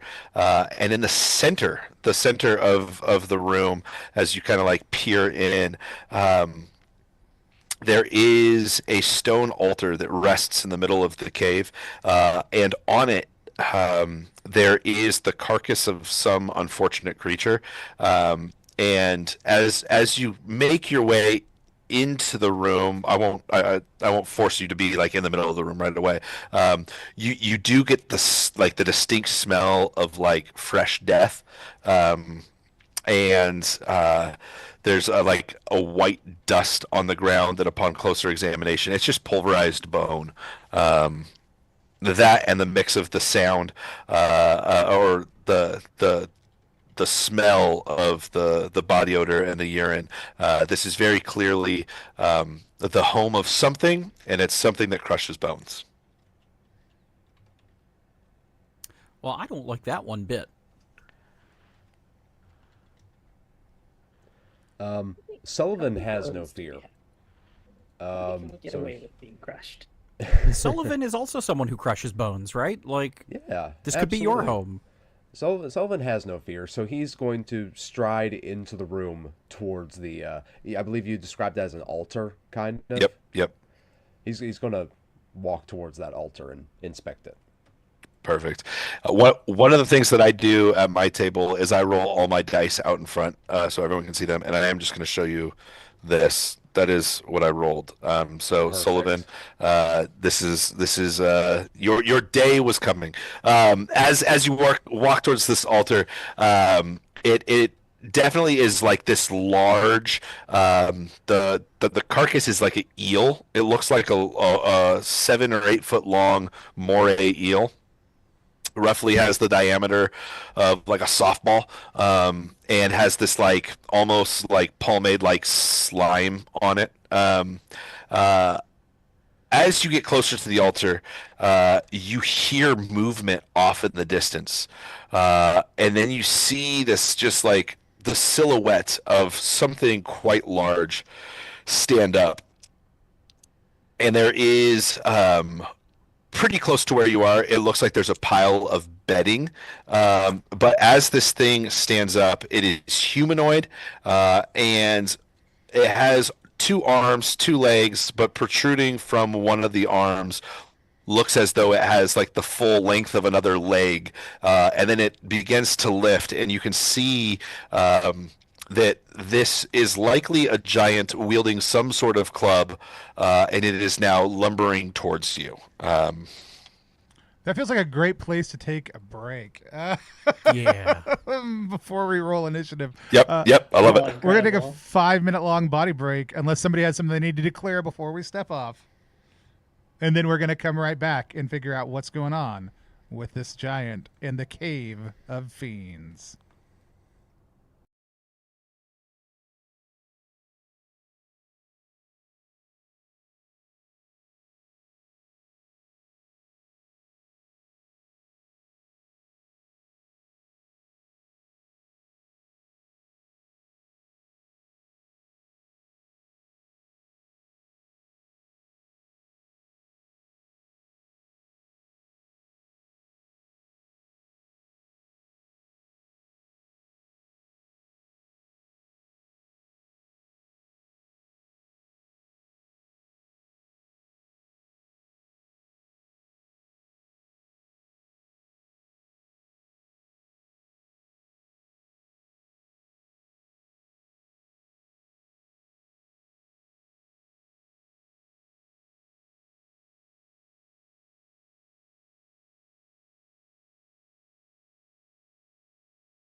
We are back here on Plus One EXP playing in the Cave of Fiends. We just found the source of the highly sought after by me mucus pomade, covering this weird eel already having its skull bashed in. Where was this one? Already having its skull bashed in as a giant sort of looming out from the darkness. Matt, take it away. Yeah, so what our good armored friend Sullivan sees now, as this thing has kind of leaned forward into the light of Bort's glowing 10-foot glow stick. This is a grotesque looking 15-foot tall man. It is a giant, and it leans forward, and you can see that it has definitely been chewing on this eel in the not too distant minutes before you guys entered. And this giant, in a not friendly but not quite, I'm gonna just bash your skull in right now kind of voice, says, "It's dinner time, and you've interrupted me, and everyone who tries to interrupt me always gets killed. Is that what you want to?" No, good giant. We do not want that. But I will say, if you give us trouble, we will give you a bit of a thrashing. With that, it leans in and is like, "There's only one guy getting thrashed today." And he like lifts his club up, like does the old like kid on the baseball field, hit his hand like, "You want some of this?" And is I rolled on the reaction table, and he's friendly, but he's still giving you a hard time. He's still giving us- I mean, so I guess the real question is that the best way to prepare eel? That question coming from Thrag, his demeanor kind of shifts as the armor-clad man at the table, just to him instantly means, "I'm gonna have to fight for my food." He turns to you, and then like his whole demeanor shifts, and he says, "Well, I would like some spices if I had them, but down here the spices are hard to come by. The lichens, though they look really nice, they don't taste that good. We've tried. The eel's good. Sashimi, nice. Would love to fire roast and some spices, but alas." I mean, I think I'm just gonna. Thrag will propose a more in-world appropriate. Have you, getting a little fat in there because snakes and eels are not particularly known for having a great fat content. So I think between some lard and some spice, if there's an open fire, we could possibly have a better cooked eel for this giant, if people wanted to do that. I mean, there is one of us that has a bunch of salt on them. I will. And I do have a lot of lard with me. Yeah, I mean, I would certainly be down. I do also have a shield, which I assume perhaps we could do like whatever the Persian or the Roman soldiers did in ancient times, use it as a cooking vessel. Turn it up over some fire. Heat up some lard, salt it, get it going. Presumably the mushrooms down here. Actually, we could ask the giant. Are there any mushrooms down here that won't kill us? Or you? I mean, I don't like necessarily the flavor of mushrooms, but there's people who eat the mushrooms. We can skip. It's fine. Yeah. So, I mean, if he's into it, I guess we will pan fry this salted eel. Yeah, I love it. He kind of sits back and is like just really taken back. His eyes are intensive. He's making sure you're not like spiking or poisoning this. But as you guys turn the stone table into a workbench and you start chopping up this eel into nice little steaks, like you said, you salt it. You flip the shield upside down, get a little fire going under it. You've got a makeshift wok. You put some of the lard into it, and the dry brine salted eel in. You're frying it, doing your thing. I'm gonna say this takes about a half hour to get everything prepped and right. But the smell now, that body odor, urine smell is quickly being taken over by this just fine dining, the caramelizing fats as the skin of the eel begins to harden and crackle, but the oil's just right that it's not sticking, and you're just getting this right, and the smell of seafood and salt and butter is filling the air. The giant has set his club down, is kind of like kicked back, hands behind his head. Every once in a while, is just licking his lips. And because this thing was 7 feet long, how much of the eel are you cooking? Well, it's like, I mean, I don't know if you ever heard, like, how do you eat a whole elephant? And the answer is one bite at a time. I mean, I love it. I love it. We can do, I mean, like, there's no reason not batches. to cook this whole thing by section. So I will say you guys have just turned this into a eel catering company, as you have kind of positioned yourself in this makeshift kitchen, doing everything just right. After about 30 minutes, you have enough eel to serve the giant as much of it as he wants, and you two can eat some of this eel. Yeah.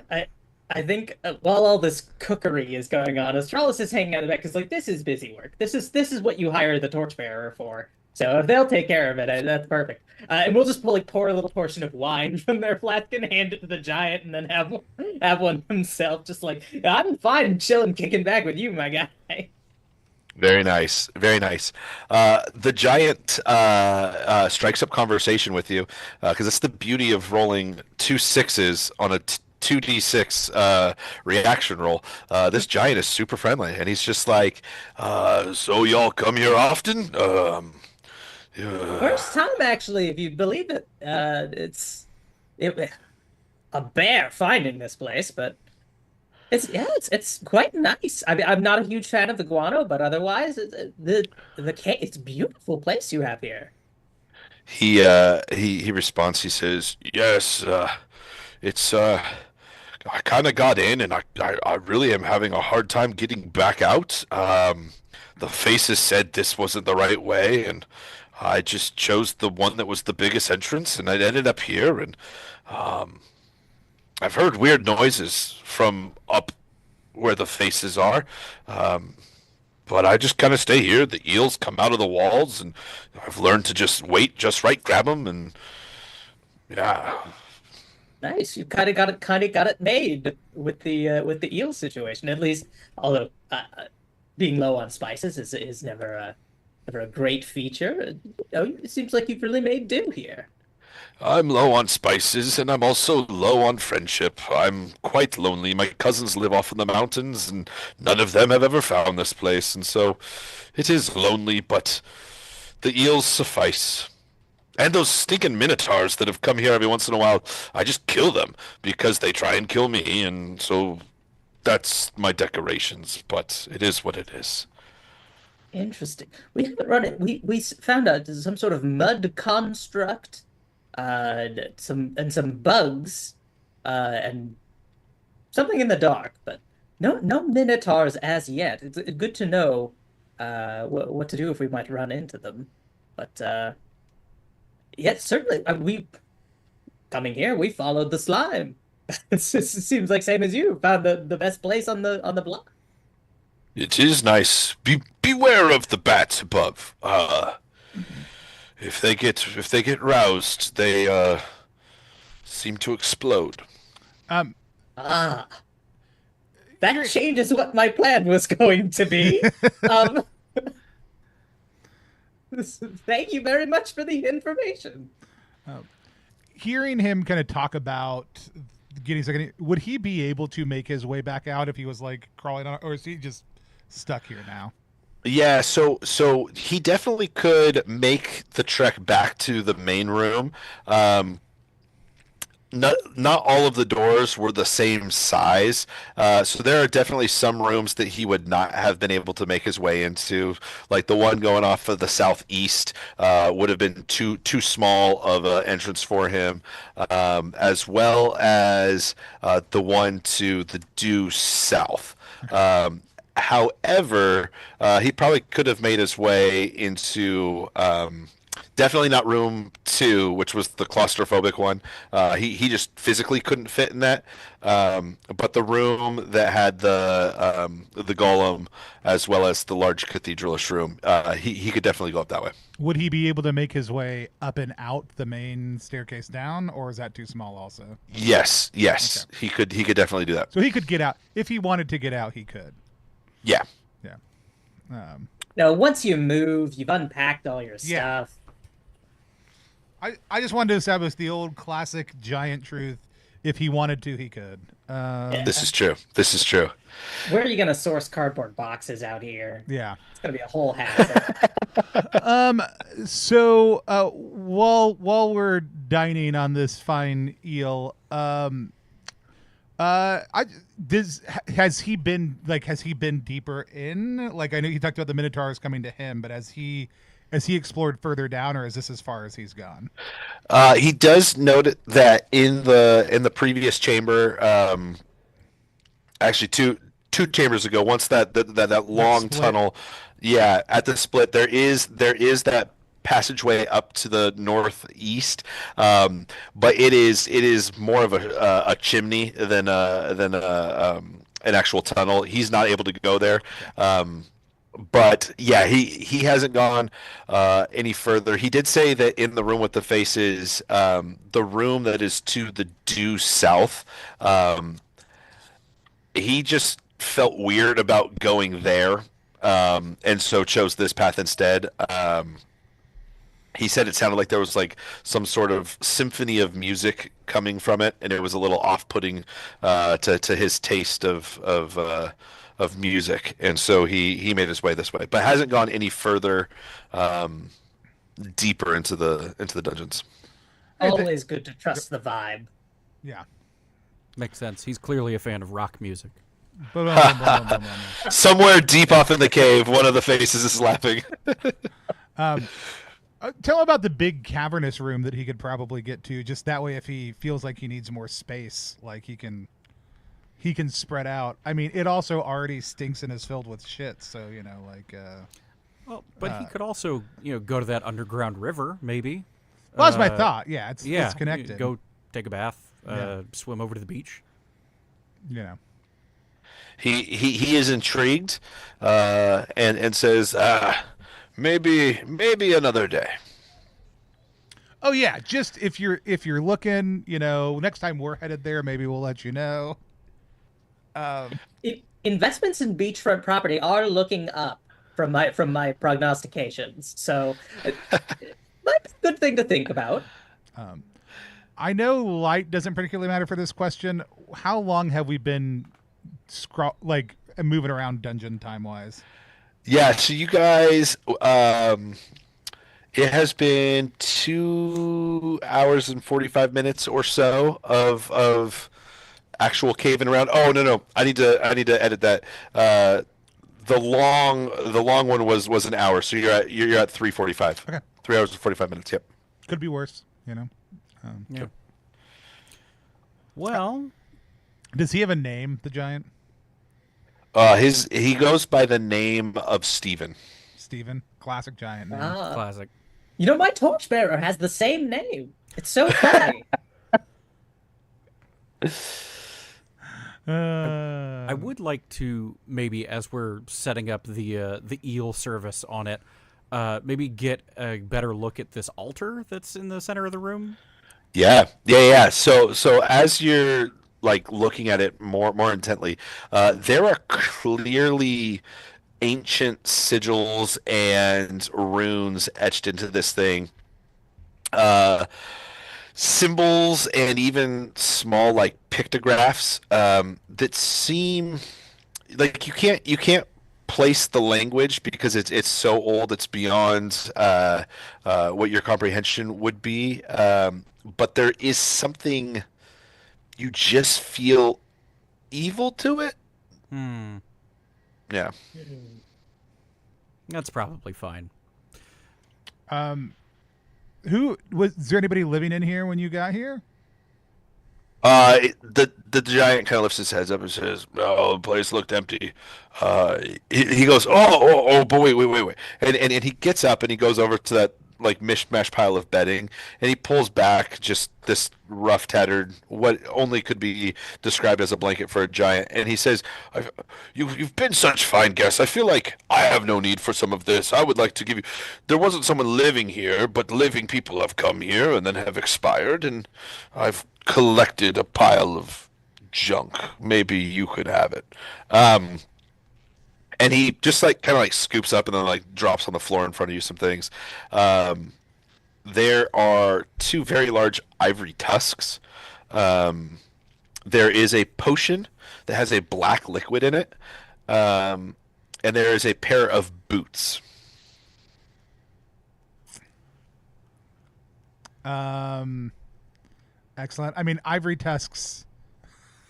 we can make currently Steven take them back to the main entrance while we're finishing up our meal.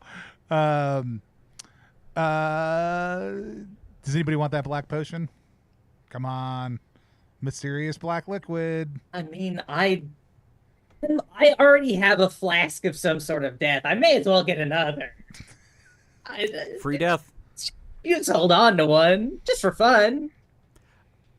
Sullivan, do you want some boots? Sullivan has been pouting this entire time because he was cheated out of Jolly Combat.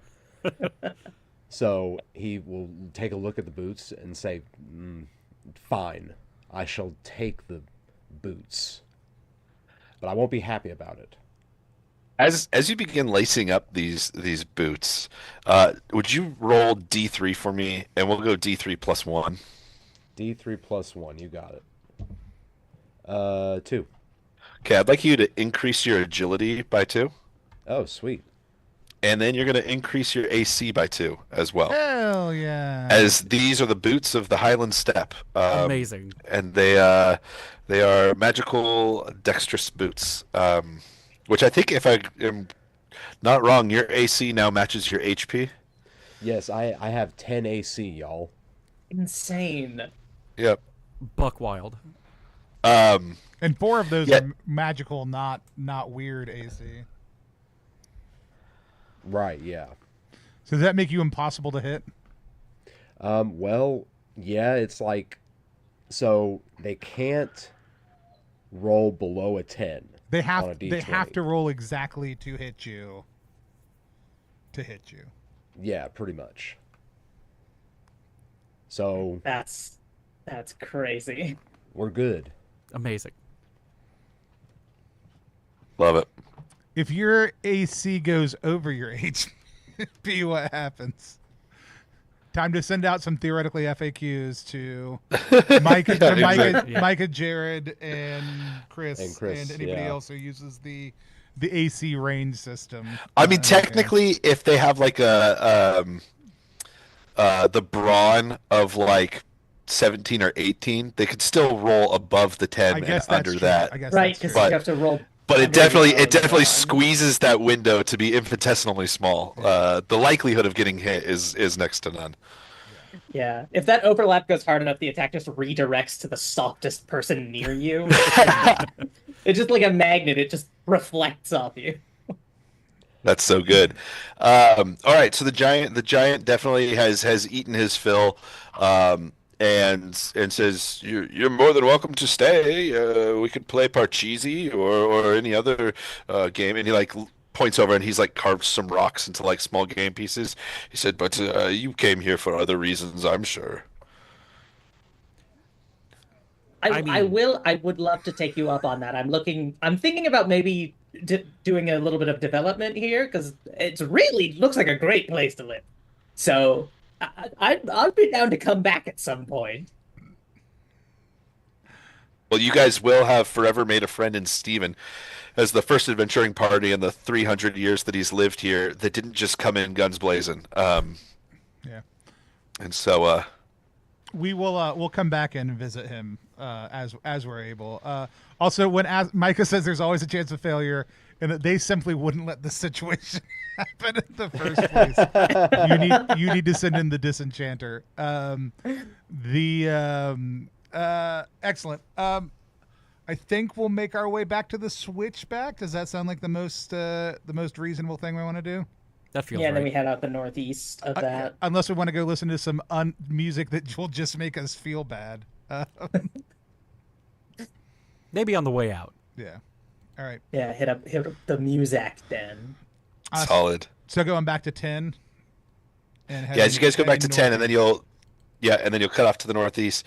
As you travel for roughly another hour or so, in a narrow corridor, it still has all that refractive light as the glow stick is still doing its thing. The light's bouncing back in all sorts of Technicolor awesomeness. But the tunnel then dumps out onto a small white sand beach. Ahead in almost every direction, as far as the eye can see, is a massive just subterranean lake. This thing is one of the bigger bodies of water that you have likely seen in your life.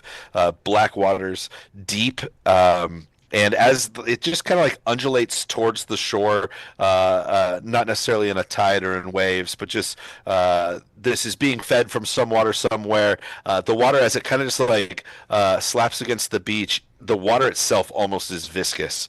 Off to the south. To the south of this, you do see that there is a small, I guess it's technically the southwest. There's a small ledge that kind of makes its way along the wall, moving due south. But other than that, this is just a large lake. Do we think this might be the beach that we saw earlier, like across the other side of the chasm? If anyone was mapping internally, we would be able to tell it is not. Okay. I don't think we've made any sort of complex maneuvers that would help us understand that this is not that beach. I can also see a map. It's not that beach, but nothing. We have not made enough complex movements that I think that would be hard to know either way. Do we think this is where the eels come from? Because the water looks kind of goopy. It does look gross. It's more of a hagfish thing. True. But, poke the 10-foot pole at the water.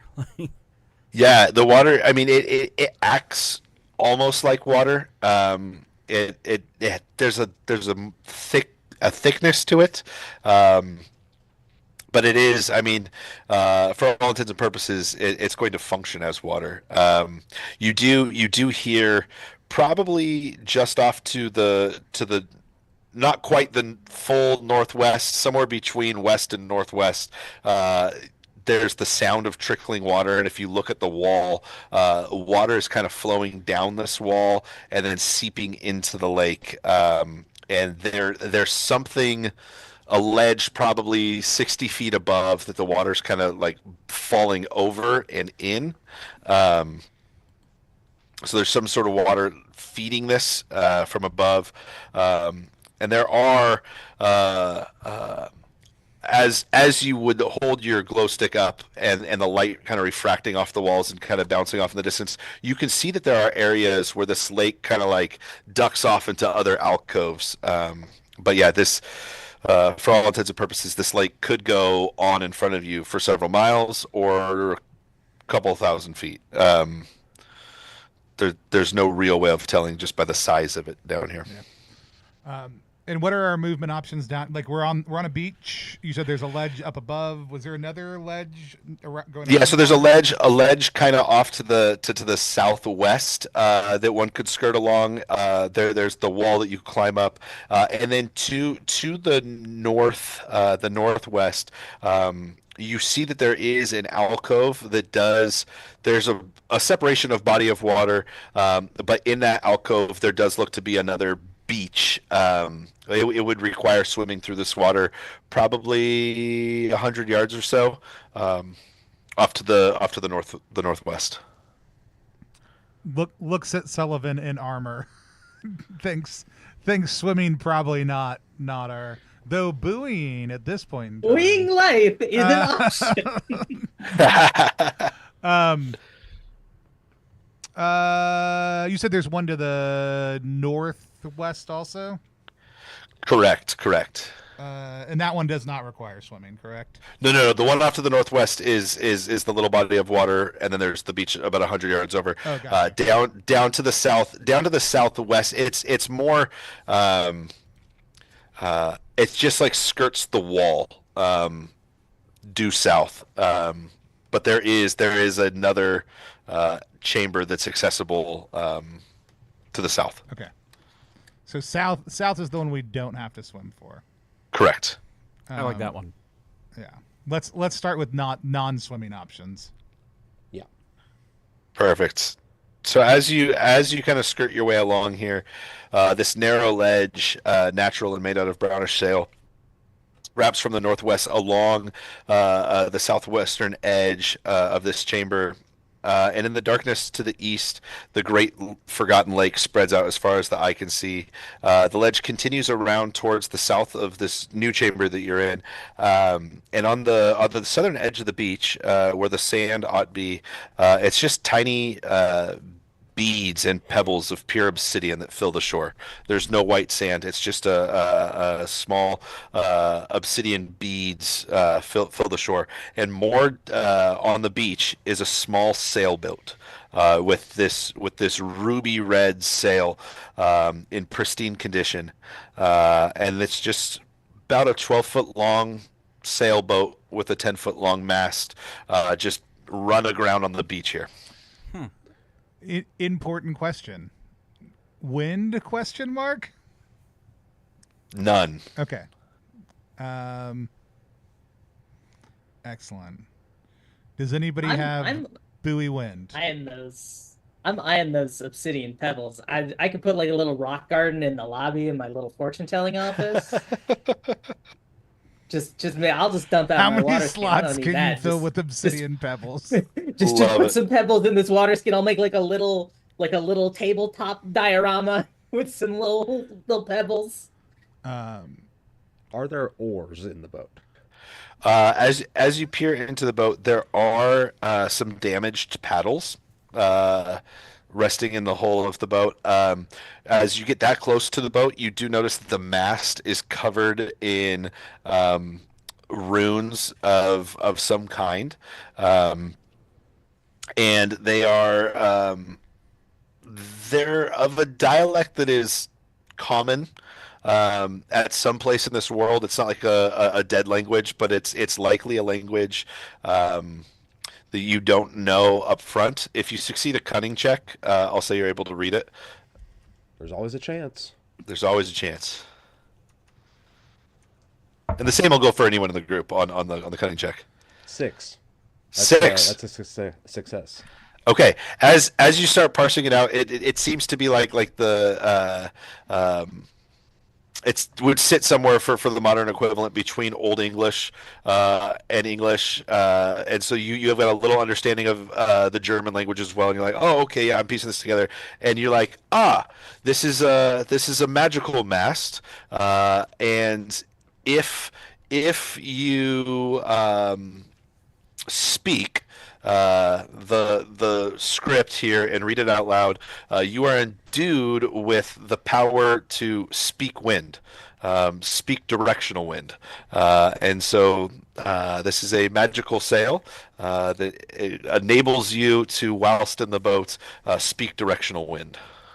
So Sullivan can become more of a windbag, I see. There we go. Well, that solves one problem. Now, does that also mean that Sullivan has learned a ritual? As long as Sullivan is in the boat, yes. This is more of an item we are using, not a thing you are then able to walk away and be like, oh, Correct. I know Correct. this thing. Gotcha. It's you're just speaking the access code word to the spell that is already on it, not. Yes. Yeah. Someone has cast a double ceremony on this boat. I mean, my inclination is we take it back to. Did we move rooms in this? Yeah, you're technically down in 13 now. So my inclination would be to actually take this back to 14. How big is this boat? Like, how heavy does it look? Uh, It's 12 feet long, right? yeah, 12 feet long with a 10-foot mast. That's not So- small, but there are 4 of us. 5 of us. 5 of us. Because of the torchbearer. Yeah. 4. Oh no, I was including the torchbearer and the ability of people to lift this thing. Oh, yeah. Oh, I'm not we lifting. can I was sail not it. including some other people. We can just sail it back to 14. Well, my thought Yeah, is you we can could push sail How it back dare to you? I have a 14. brawn of 3. But can we move it overland to get to 50 to get out to that to get across the water in 15 also? Yeah, or is there like any water connecting it that we could? Yeah, so I would say if that's your thought process, on the 14, other than the like that far western edge, it's all lake. So we you can could just totally sail sail around. it. Yep, exactly. Cool. Awesome. So we can move around now. Yep. That's Yeah. what I'm hearing. We've unlocked lake movement. Yeah. Yes. Achievement. Da-na-na-na. Yeah. I mean, Sullivan, do you wanna break wind here or speak wind here? Don't mind if I do. Everybody hop on. All right. We So do. as you guys hop in, I'm going to. Well, nope. The boat explodes. No, the boat. Yeah. So the water is pretty calm. So from room 13, you can pretty much speak north as your direction and move back up into 14. But at that point, you could spend any amount of time you want, kind of just like sailing, get the feel of the room. But there is potential offshoots of this lake. To the east and a couple to the north. Okay. And southeast, correct? Or Correct. that Correct. yeah. Yep. Well, which direction do we want to go, y'all? I'm with Thrag. I'm down to look at the area that we would have had to swim otherwise. Was that the north or? Yeah, the northwest. Yeah, we'd start Yeah. there at least. Okay. Yeah, Sullivan stands proud in the boat and speaks the runes and then he just starts spouting off his like life story to everybody who's listening just so he can keep the wind going. And as the life story fills this crimson red sail, the boat takes off with great speed, and heads off to the northwest corner of this large cavernous lake, and it kind of comes to a beach, and from this beach there is a small tunnel opening that makes its way up upwards, not stairs by any means, but it's a small incline up, and it goes up into a chamber. I mean, we gotta do you check get- out the chamber. Yeah. You got to do it. Yeah. All right. The Forgotten Lake splashes up against a small cave on the cavernous walls of the main chamber. This cave leads down, or leads up a damp tunnel into a maze of lesser caves, all cul-de-sacing into dead ends. This network is interconnected chambers, and they have a scent of rot. They are dry, and debris and muck fill the ground. Some oddly shaped rocks protrude from the walls. Some seem to be delicately carved into the shapes of familiar wild animals, while others just seem to be natural stalactites and stalagmites just jutting out.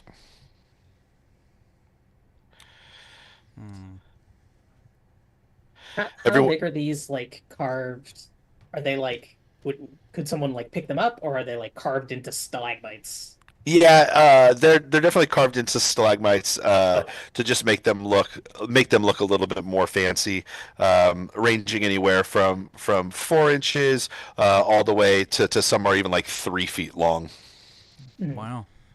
I feel like we can't go 2 or 3 rooms in this place without getting into some weirdo's shithole. That's what I really feel like. That's the new title. It's the 90% of weirdo this is shithole. it's just like an apartment complex. Yeah. Yeah. These Like three- it was a cave for fiends. Yeah. Exactly. I mean, Rod has tried out a couple of times that he thinks you just smelled it Cave of Friends and that you just forgot the R. There is no one in these tunnels and like Holonet area that we can see.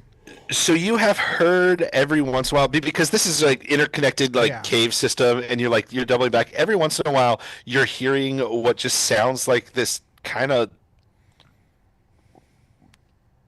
I don't even know the word I'm looking for, off-putting singing and potential laughter, mixed in with like chirping and the squawking of birds.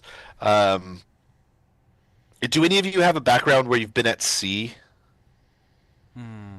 Um, I mean, as an astrologer, I might have an astrolabe or two. I feel like at sea is a good place to study the stars. Okay, fair enough. Fair This enough. is definitely making me think either pirates or sirens or a pirate siren.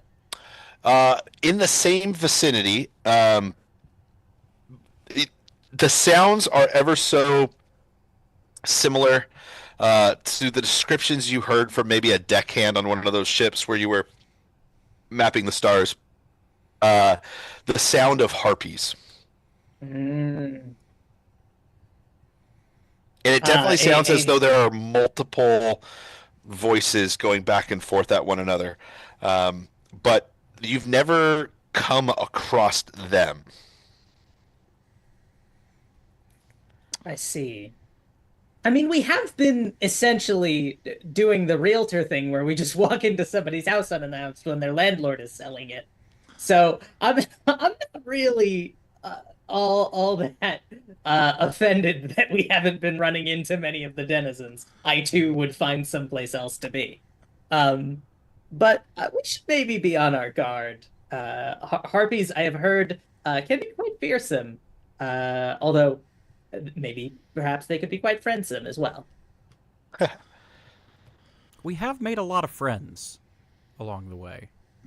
I think that might be the secret goal. They I think say- if we just get on everybody's good side, then, like, what is the sorceress gonna do? They're all our friends. Like, what's gonna happen? They say I the love cave it. is the friends you made along the way. Yeah, exactly. Let's Are there any rhyme or reason to? Sorry, do we see specific animals, or are they just a wide assortment of all kinds of? Yeah, just a wide assortment. They don't seem to have any rhyme or Rhyme or reason reason. to them. I will say, if you guys continue wandering around in here, you will like double back and loop on places you've already been. But it's not enough to be disorienting and like, oh no, we're stuck like in an endless. We're lost.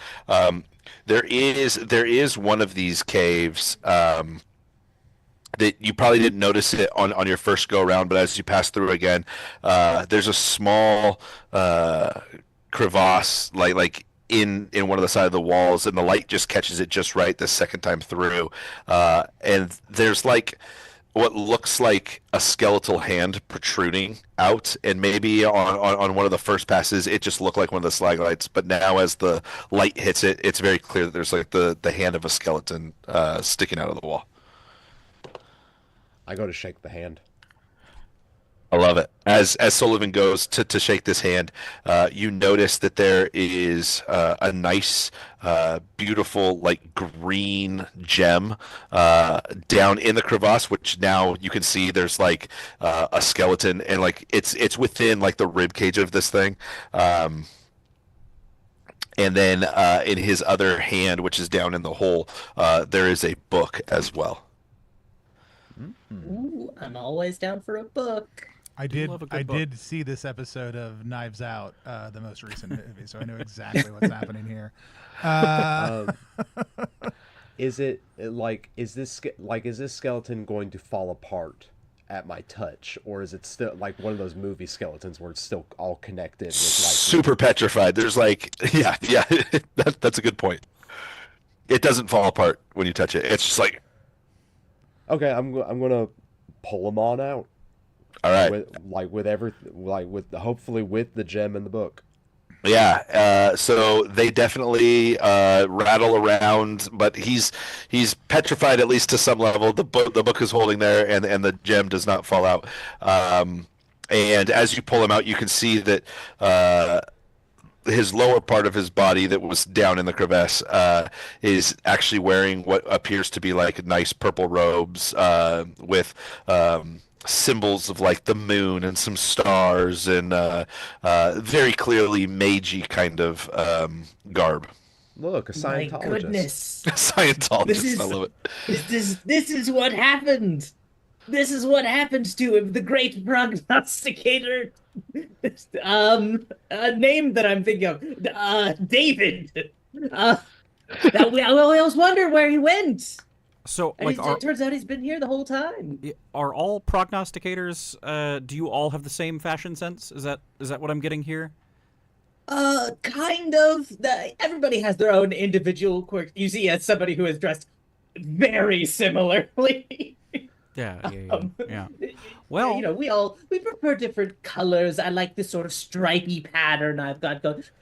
Usually the robes and the hat, and you know, I mean, the stars are important, so obviously you gotta have the stars in there. And anyway, can I take a look at this book? I'd heard about some of his writings that went missing, and I'd love to take a look. Go for So, it. so does Sullivan show off the book? Yeah, he'll toss the book over his shoulder and go for that gem. Okay, I love it. Like I love try it. and catch it. It bounces off my hat and it then falls into my hands. So, just so you know, Sullivan, the gem is worth 1,983 silver pieces. Nice. holy Oh. moly! The book contains 4 words in it. It's such a large tome, but like on all the pages within, there are a total of 4 words. And those words, the first 2 words are, if I can grab my dice here, the first 2 words are creating abominations.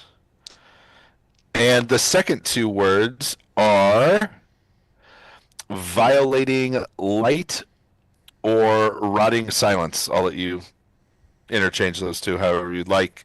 But what you have found here are some spells, and they are. I'm just going to see if they are a word or a phrase, sigil, or ceremony. The first one is a ceremony, and the second one is a phrase.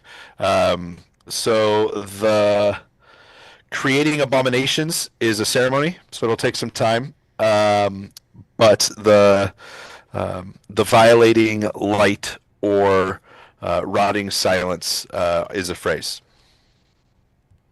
Ooh, I like that. Can I, for the second one, can I take one word from each?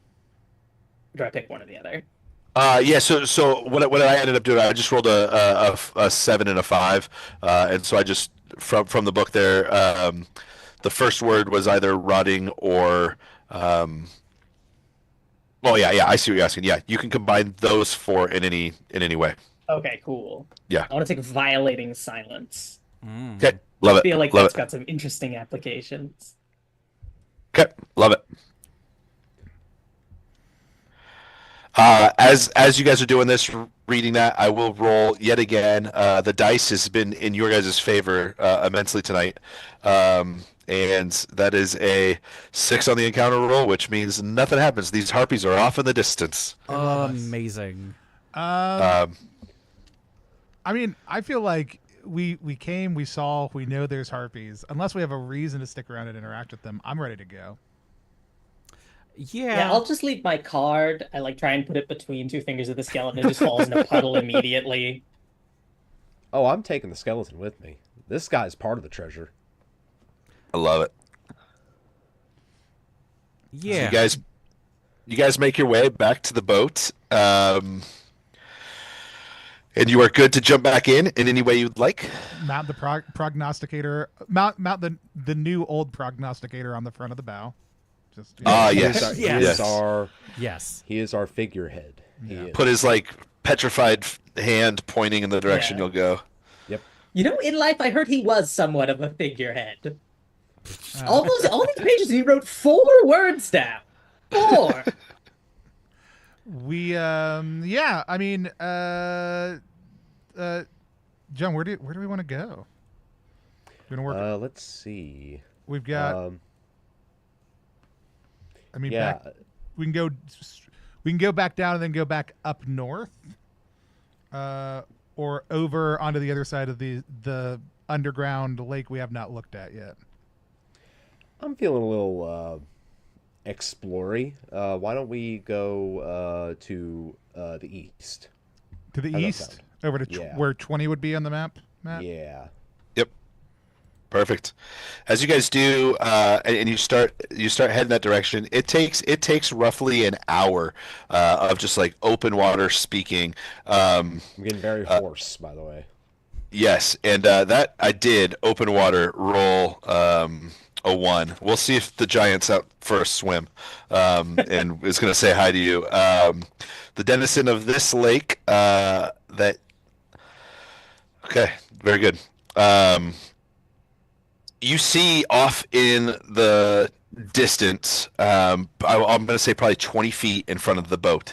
As you are heading due east, the water begins to like ripple and undulate as the back and like spine of something kind of just like goes up and down, and it's this long. Imagine what you could assume is a 25 to 35 foot long sturgeon. The back with like those little spines. It just goes down and under, and you can see from the light of the glow stick, the ripples are like kind of making their way in what looks like this thing might be circling the boat. And then out of nowhere, this flat head just like protrudes from the water, spewing a geyser of water out of its mouth, knocking the boat over just a little bit, not dumping the boat, but like rolling the boat off to the side as this thing then wheels back, opens its mouth, and there is a very large fish coming right at you guys. Oh, incredible. Awesome. We love it. Sturgeon are actual monsters. Like Yeah, they're actual straight up real-life dinosaurs. monsters. Yeah. I have a plan, but I guess it depends on if I get initiative. Yeah, so I will say this thing does it looks with every intent as though it's about to ram the boat. So I will say we'll move to initiative to see if you guys are able to get something off before it makes an attack at the boat. Cool. Here we go. I rolled a 2. 3. Yay, I rolled a 3. I got an 18, so I do not go. I love that you had an idea Yep. and cannot go. That's fine. It'd be like that. All right. So for those of you who succeeded, what would you like to do first? In face of giant fish. Important question. Do we have to continually direct the boat on where to go? Like, is that an active thing that somebody needs to be paying attention to, or is that like we can either stop and everybody can do whatever they want, or someone has to be reading the boat's direction? Yeah, I'm gonna say if you can succeed a cunning check, I'll say there is like a addendum in the runes down there that you can also put it in cruise control. It's like the wind will just be continually coming from somewhere. But you're gonna have to pass a cunning check, and if you fail that cunning check, there'll be a mishap on the overall spell. Okay. So something could happen to you. It could also just leave you dead in the water. Okay. So Cool, I'll just let you play curious. with that however you do. Yeah. Yeah. The sturgeon is like coming to slam the boat. Is it like head first, like coming straight for us? Is it like side on? Like what's the situation? Yeah, it's definitely looking like the flatness of its head. It looks like its primary attack is ramming, headbutting, or like throwing its head out of the water and like slapping its head down. Okay.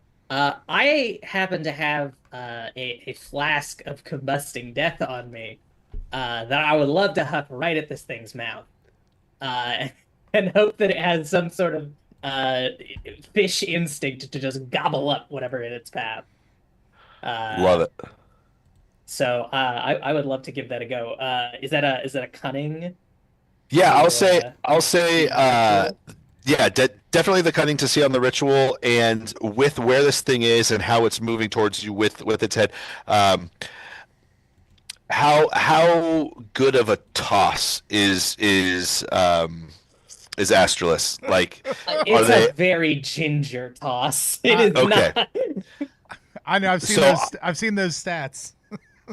okay. Yeah, it's The reason I ask is I'm going to double this up, and there's going to be the agility to make the range and the cunning, but I'll just let you do the cunning to see if this thing goes off the way you want it to.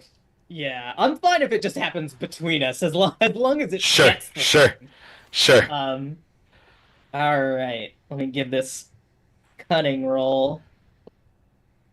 I've rolled a 4, which is indeed less than my cunning of 14. Perfect.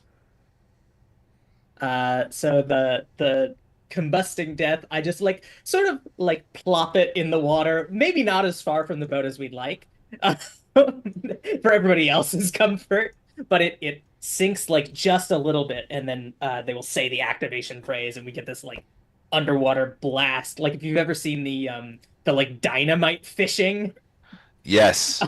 this is Love not it. sportsmanlike at all. Love it. Love it. Okay, I'm gonna say, are you second level? Did we roll second Second level level, characters? yes. Oh, Okay. did we? So I'm gonna. That came up later when I saw someone's health points not Yeah, when I rolling. had 4 hit And points. then I was Yeah. like, and then I went and looked at the original Adventures level and looked at other games and said, hey, maybe. I mean, first level is fine, but also. So I'm gonna let y'all roll damage for this explosion. And I'd say roll d6 for each level you are, and that'll be the damage it deals. Okay, here we go. Okay, you're not gonna believe me. These are the same dice that I rolled for my hit points, and I got double sixes again. Oh, let's go. That's Um, incredible. I'm so never this putting these dice back in the cube with the others. I love that. I love that. So we'll come to that in just a second. Sullivan and Thrag also succeeded, correct? Yep. Yeah, yeah. Yes. Okay. Um, Sullivan, are you breaking from speaking direction to make action, or are you going to attempt to put in cruise control, or are you just going to walk away, let the boat stop, and do what you're going to do? How close is this thing getting to us? I will say it is about 15 feet or so head out of the water. The rest of its body is moving pretty fastly, but behind that, so it's going to hit the boat pretty quickly. Well, I'll let Thrag go first, if that means I can wait for it to get into melee range with the boat. sure. Yeah, yeah. So if Thrag's going to do something ranged or a spell that works, I'm going to say before it gets into melee range, we'll deal the damage of this underwater depth charge dynamite fishing. Um, a, a turn is 1/10 of a minute. Is it return 6 seconds or return 10 seconds? I don't remember exactly how it is in the dungeon game, but yeah, I'm just having them be. You get 6 of them a minute, so 10 seconds. Yeah. Okay, cool. That's fine. I'm just going to, this is not helpful because it's not what you asked, but I'm just going to position myself with my sword ready to slash as it comes near also too, and move to the side of the boat it's coming on. Mostly trying to prevent it from clamping down on us, but I'm just going to move position essentially. Okay. So as the rest of the crew is getting ready and in position for like, hey, we're gonna hit this thing as it comes. Astralis throws this just vial with the sigil on it off into the water. It like lands and it slowly sinks. And as this thing like gets and its body's like right over it, it detonates. And it detonates at like the fullest potential of detonation on this thing. And this 35 foot or so sturgeon like just is pushed out of the water. You see the whole thing breach as this just explosive concussion from underneath it blasts it up, and the entire underside of this fish you just see is like filleted open as like gigantic sturgeon caviar is like falling out the backside, and this fish as it hits the water flips and rolls belly up. It did not have a whole lot of health. It could deal a whole lot of damage, but that Stars. It's been yeah. ages since I've been on a boat. I forgot how awesome it was. That's excellent. So cool. I guess we just keep on cruising. So anyway, that was the third time I broke my arm, and my mother was not too happy about that. Quick point of order. Since we're talking about levels, and I realized that I was secretly a higher level, or needed to be a higher level. Yeah. I did just go back and audit all of the treasure that we've gotten. We didn't get a silver piece amount for the pearl necklace or the 2 ivory tusks, but we, depending on how we're splitting this, we might be getting close to level 3. Yeah, so the ivory tusks are 666 silver pieces Whoa. for the lot, and the pearl necklace is roughly just it's upon further investigation, it's not worth that much. Just Like- I understand. Yeah, yeah. I also You should we see would the have to giant be clams we they would have have to in be this near world. 20,000 gold pieces at this point. We are over that thanks to that big honkin' gemstone that was in the body of the That's right. prognosticator.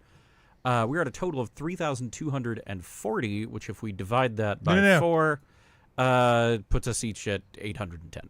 So- We'd have to be at 20,000 because the XP threshold is 5,000 per each of us. Oh, you're right. But You're if right, we're you're level right. 2, yeah, I guess if we're starting with 0 XP, but at level 2, unless we're saying since we're at level 2, we are at. Unless it's. Either way, I don't. We would yeah, we would I have to don't know. get significantly more. That's yeah. fine. That's fine. I would love that, but I was like, "There's no way."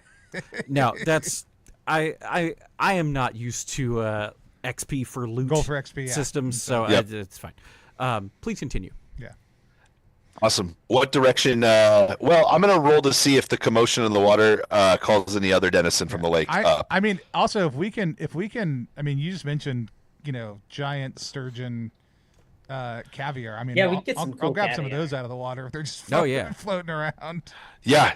There's roughly I got 19. There are 19 tennis ball size sturgeon eggs. Salvageable Yeah. giant sturgeon caviar. Yep. The forbidden That's popping rations. boba.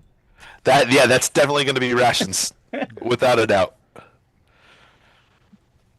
And you guys are roughly at 6.5 hours subterranean exploration as we speak. We're making great progress. Yeah. But that does mean we are going to want to find a place to be Correct. sooner rather than later. Where were we headed again? Which You guys were headed east, is that correct? headed Yes. into 20, I think. Yes. Okay.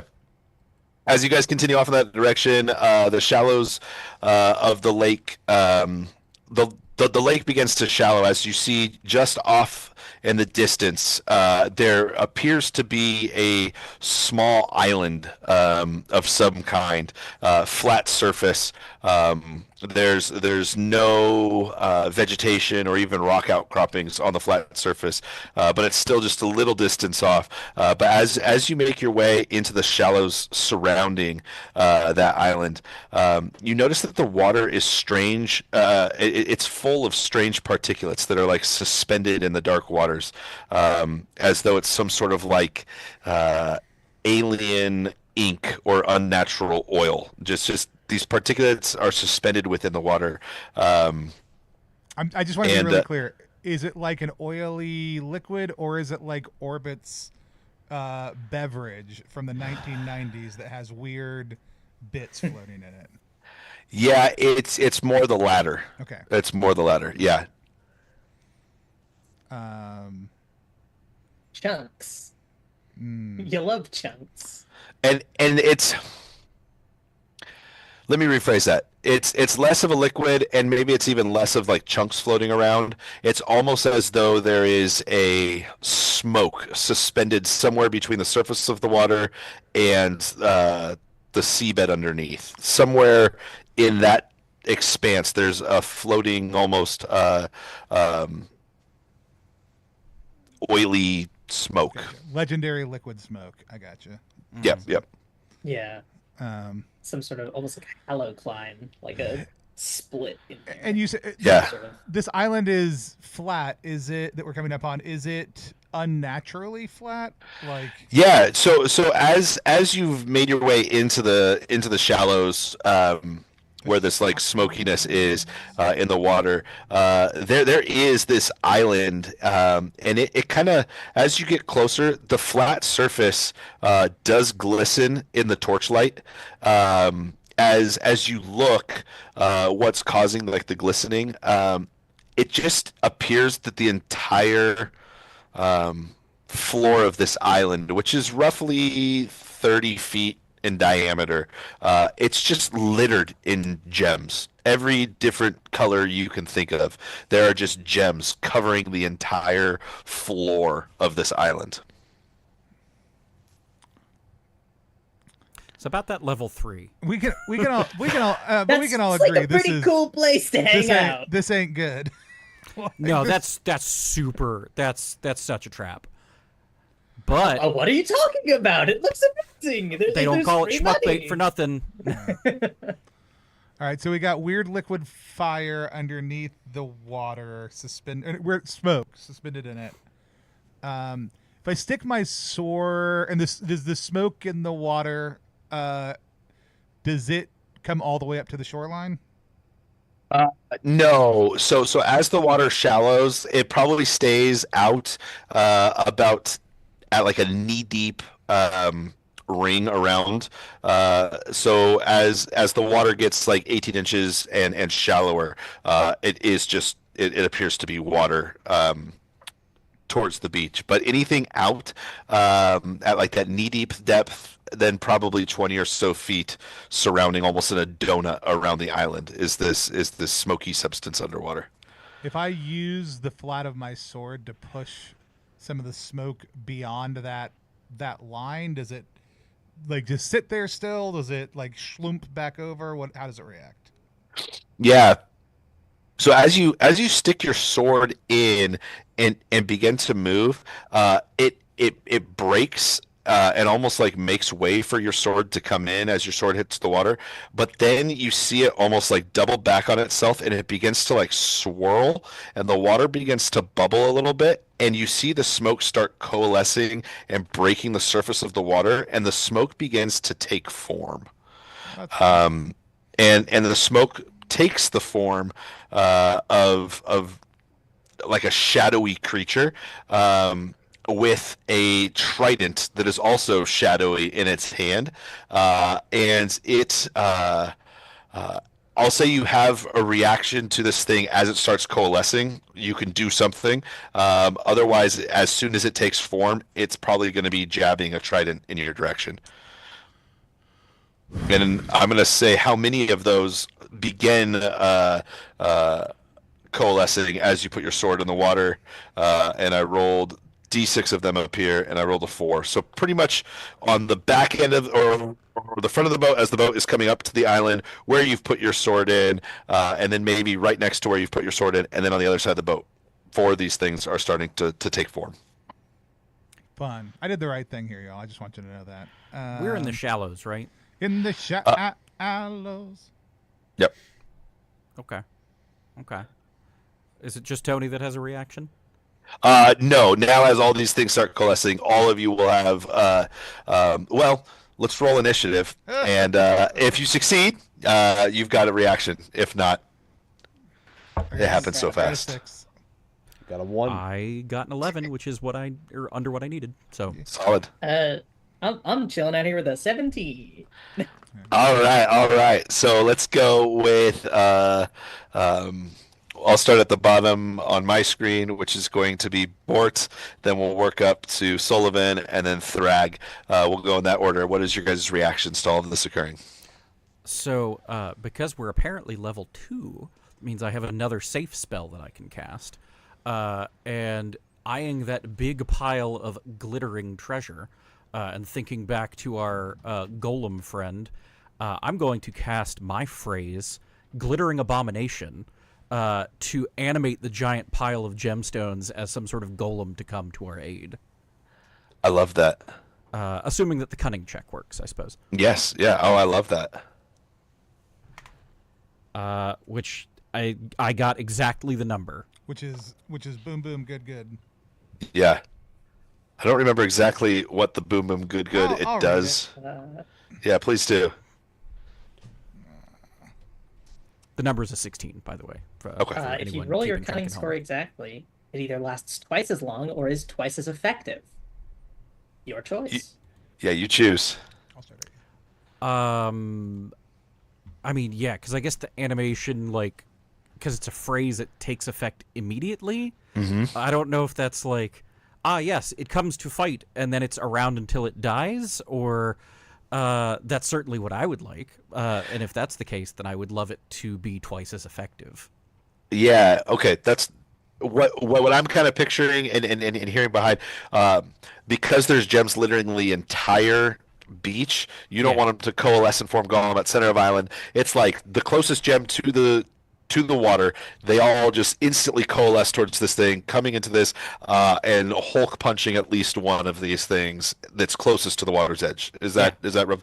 I Okay. would love that. Yeah, that's double the effectiveness, and I'm gonna let this thing roll the damage that a golem would roll. And so let's go. It's going to do a slam into one of these things, and so it can punch one of them for D6 plus 1.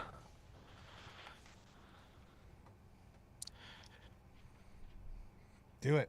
Oh, Go- sorry. yeah. I didn't know if you wanted me to roll. Yeah. Yeah. D6 plus 1. That's a big 2. Big 2. Okay. I'm going to start writing this as we're going to be in combat. Let's go to Sullivan. Yeah, we're in the shallows, correct, of this island. Correct. Sullivan's going to jump over the side of the boat into the shallows and pull out his flamberge, his two-handed flame-bladed sword. Ooh. Very fancy. Yeah, and start swinging away. Awesome. I'll let you, as you jump and as you're pulling it out, make a swing at one of them as you jump off the boat. All right, so I need to get under a 15 and above their AC. or the AC, yep. rather. 10. 10. That is definitely above their AC. So if that's good on your end, you can deal some damage. Okay, that's a D6 with advantage, correct, for a large weapon? Yep. 5 damage. Okay, one of these, I'll say it's the one on the front of the boat as you jump off. You jump and like you pull out this flaming sword, and as you hit it, the smoke coalesces in on the flaming blade. It almost just gets enveloped, and then you just see this like poof as this thing dissipates. And one of them, 5 damage, eliminated it. There are 3 of these things left. Thrag, you are up, and then it'll go to their turn, and then all of y'all will get a chance again. I rolled a 9. So the one who came up as I was messing with everything, I will pull my sword back and try to just. I'm not saying every time I swing my sword I aim for the neck, but it is the part of the body I've been trained to swing for. So Sure. that is what I do in this situation. I hit. Roll damage. That is a 6 on the dice. Okay. This it's a sword that you're swinging. Yeah. Like a big two-handed executioner sword. It just cuts through this smoke, and the smoke kind of just like cleaves down on either side, and you can see that there's still smoke, but is like making its way back in towards the water. Okay. And so now, with the two that are still remaining that have fully coalesced and they have their tridents out, the one that was right behind the one that Thrag just hit, it swings its trident forward, and it is going to make an attack. And well, it rolled a natural 1. So Tony, Thrag's armor is what? It's 4. So it misses, as this trident just like goes right past you as you kind of like lean off to the side. And the other one, I'm gonna roll to see where it is on the boat, attacking.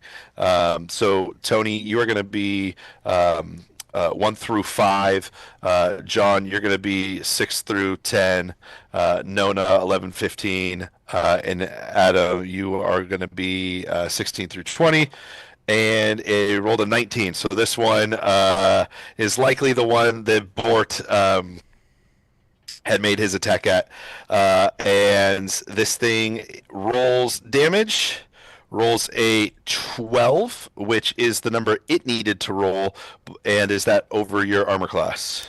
My armor class is 3, so yes. Okay, this thing swings the shadowy trident at you for 1 damage. I guess I'll take it. I was going to lose my hat about it, but I think I can take 1 damage. Yeah, very good. Okay, that takes us back to the top of y'all's combat round. Excellent. I'll swing at the one who swung at me. Okay. 7. I make it. Damage is 5. 5. Okay. As this thing is hit by your sword, it also begins to dissipate as the remaining little bit of smoke that is beginning to like coalesce on the water, as well as the one that is currently locked in action with Bort. As they failed their morale check, seeing another one of these haunts kind of just like dissipate. The smoke is pulling now away from the shallows as these things seem to be in retreat. Is there still Did the one something on happen? me, though? There is one Bort that is like backing away from you. It's still there, but it's slowly getting smaller as it's making its way down. Glittering back. So you could still hit it. Cool. I mean, yeah, I was going to stab it with the magic dagger, but, like, if it's getting away from me, I could just shoot it. I'm better at that. Yeah. So I will do that. So my agility is 13, so I need to get between 13 and whatever their armor class is, correct? Yep. And I'll just let you know from behind, their armor class is 1. Cool. Well, I got a 4, so I think that works. Yep. And that does a d6 damage, which... Oh, no, it's a light, so it's d6 with disadvantage. So that would be 4 damage. Okay. It is still up, but it is making its retreat. John or Nona, do either Sullivan or Astralis want to do anything? I think Astralis like stands up from being in the bottom of the. I dropped my darts, and holds up one of the darts of prophecy, which is just a lawn dart. And Very nice. I'll huck it at the retreating one. All right. I love it. It is also a small range, so I will attempt to roll under my agility of 6. Oh. I rolled a 10. Right. The dart kind of just like at the same like throwing accuracy of the dynamite. It just kind of like lobs off into the water and misses. Sullivan, anything that you want to do from the shore with you're pretty much standing next to the gem golem. I would like to note, I didn't just give Sullivan a flaming sword. A flamberge is a sword with a wavy blade. I would Fair like to enough. note that. There it is. Okay. I'm not that kind of guy. I mean, it But, says in the game you can describe your arms and weapons in any way that suits your character. So true. I start with the very flaming, true. raging, poisoning sword of doom. Yeah, There you I go. like to think that you just like it's got that natural waviness to it, and you like just put a little bit of Lighter some fluid. alcohol from the flask, and you have a tiny Zippo, and you just lit it up, and it's only There you flaming go, for a there you second. go. Yeah, it's not a real flaming sword, but it looks like one. Sullivan's not one to go after enemies in retreat, so he's actually going to start eyeing up the gem golem and sort of like appraising how much this thing will go for. Yeah, I will say that, and I should have done this, but we were in the heart of combat. The second your foot touched the island, a booming laughter kind of appeared just in your ears, reverberating from some unknown spot in the area. And now, as like the smoke has kind of dissipated, the laughter has turned into the voice of just this cronish, haggy-like voice that says, "You fools, you knaves, you imbeciles, you have come to your end. Turn back with your lives if you dare. Linger longer, and surely you will die. Knowing your foolishness thus far, that is likely your demise already, you stupid mortals." And then the laughing continues, and it fades to silence as kind of all that combat happened simultaneously with the voice as John's foot touched the island, and now here we are. The boat just about a couple feet off the shore. The smoke is kind of pulling away from the waters. Sullivan's eyeing up a gem golem. What are the rest of you doing? I don't think this sorceress has really been putting the nose to the grindstone and reading some books. We all do die. Like, that is the ultimate we're going to die. We know that. That's not really a threat. You guys know you're going to die, right? It's not. I'm not breaking this news to you. Sullivan, I've done that Sullivan looks before. very It doesn't confused. go well. this is Sullivan first discovering this. Yeah. What? What is that? Yeah, I am. I mean, I'm not getting out of this fucking boat then.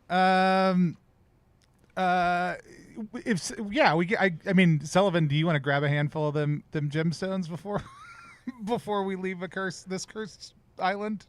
Oh, I was just about to say the gem golem can just climb into the boat. Yeah, if it's still around, I would love to command it to come with us. I mean, you did get double command on this, I think. So Yeah, we'll say that as the intent of this spell was for it to help join you in the combat, that the spell is coming to its end as the golem's like getting in the boat, and like his gem-like body just kind of like collapses, and the whole of the whole boat is just now littered in these gems.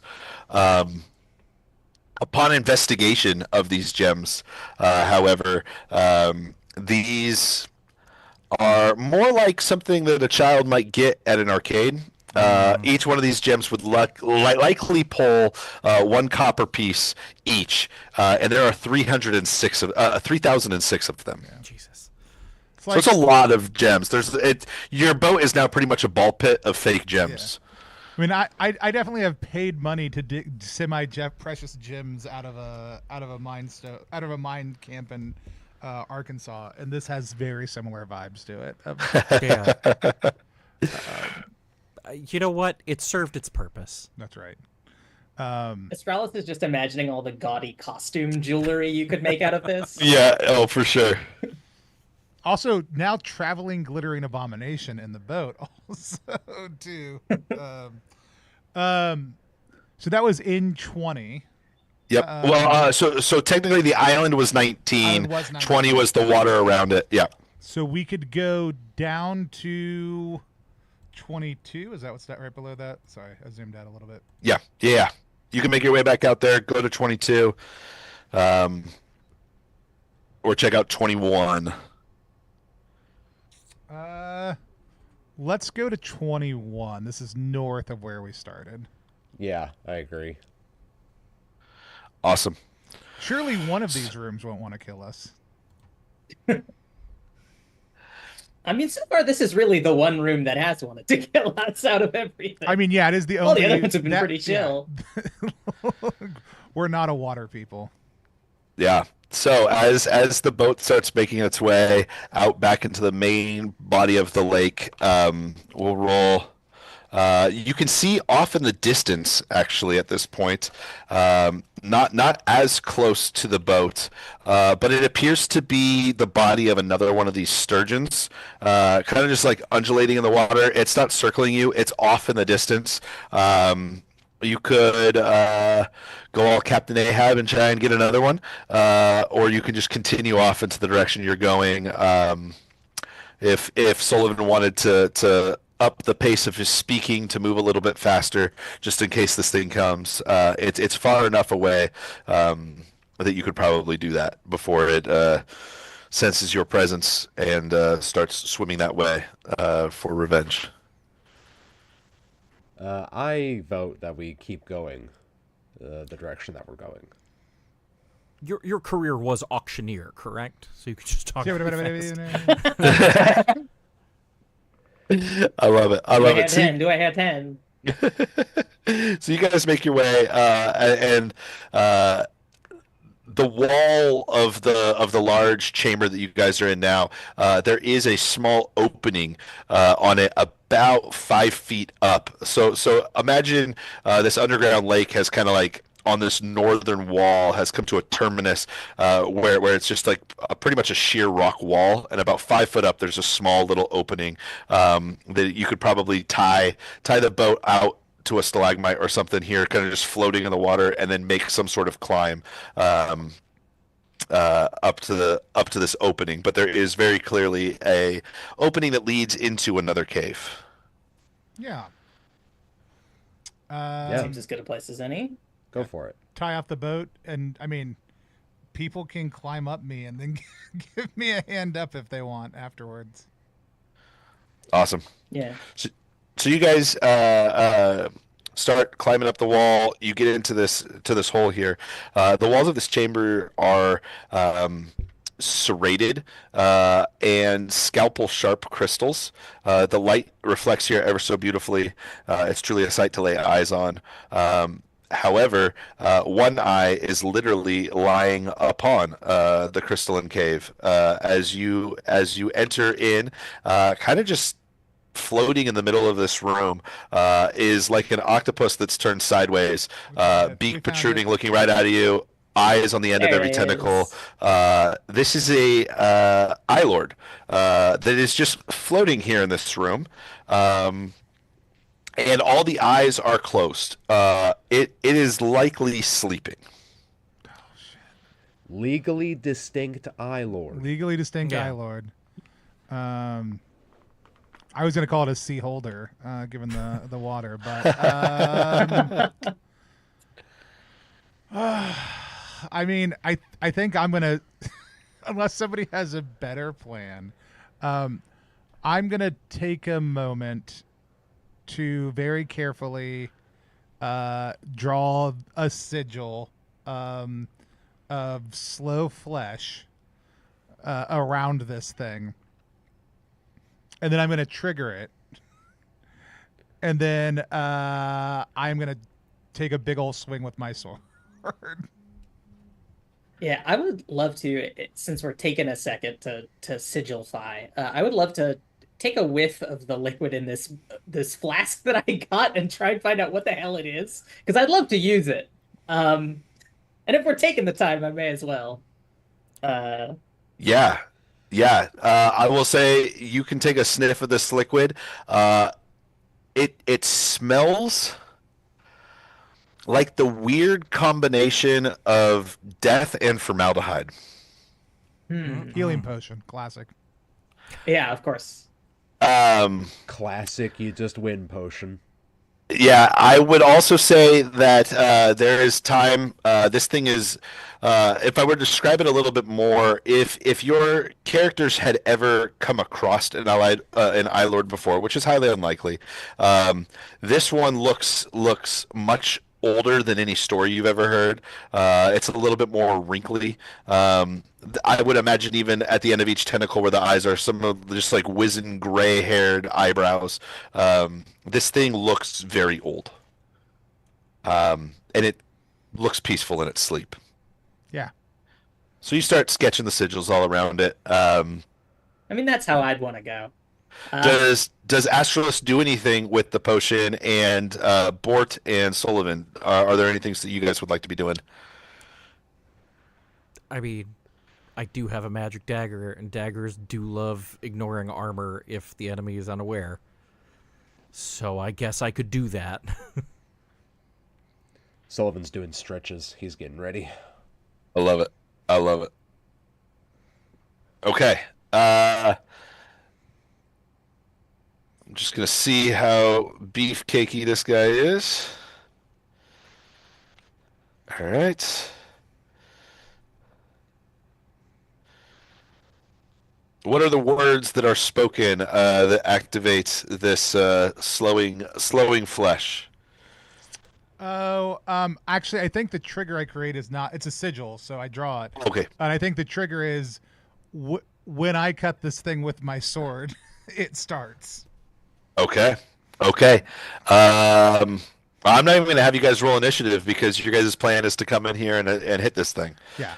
It's to come into its home and just kill it without any sort of conversation.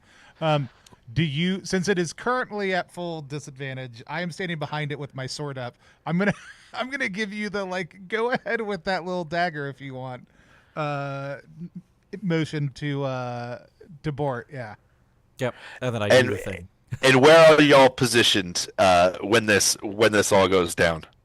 I'm behind it. Okay. I think I'm as close to the opening where our boat is as possible. just in case. I think I'm next to Thrag.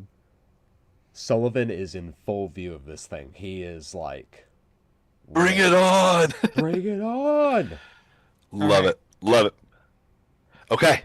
Let's let it go down. Everyone roll the damage that you are or roll the attack first, obviously, and then we'll talk damage. You're going first. Go ahead. Yeah. Which daggers are still brawn, correct? If I'm making a melee attack. Correct. Yeah.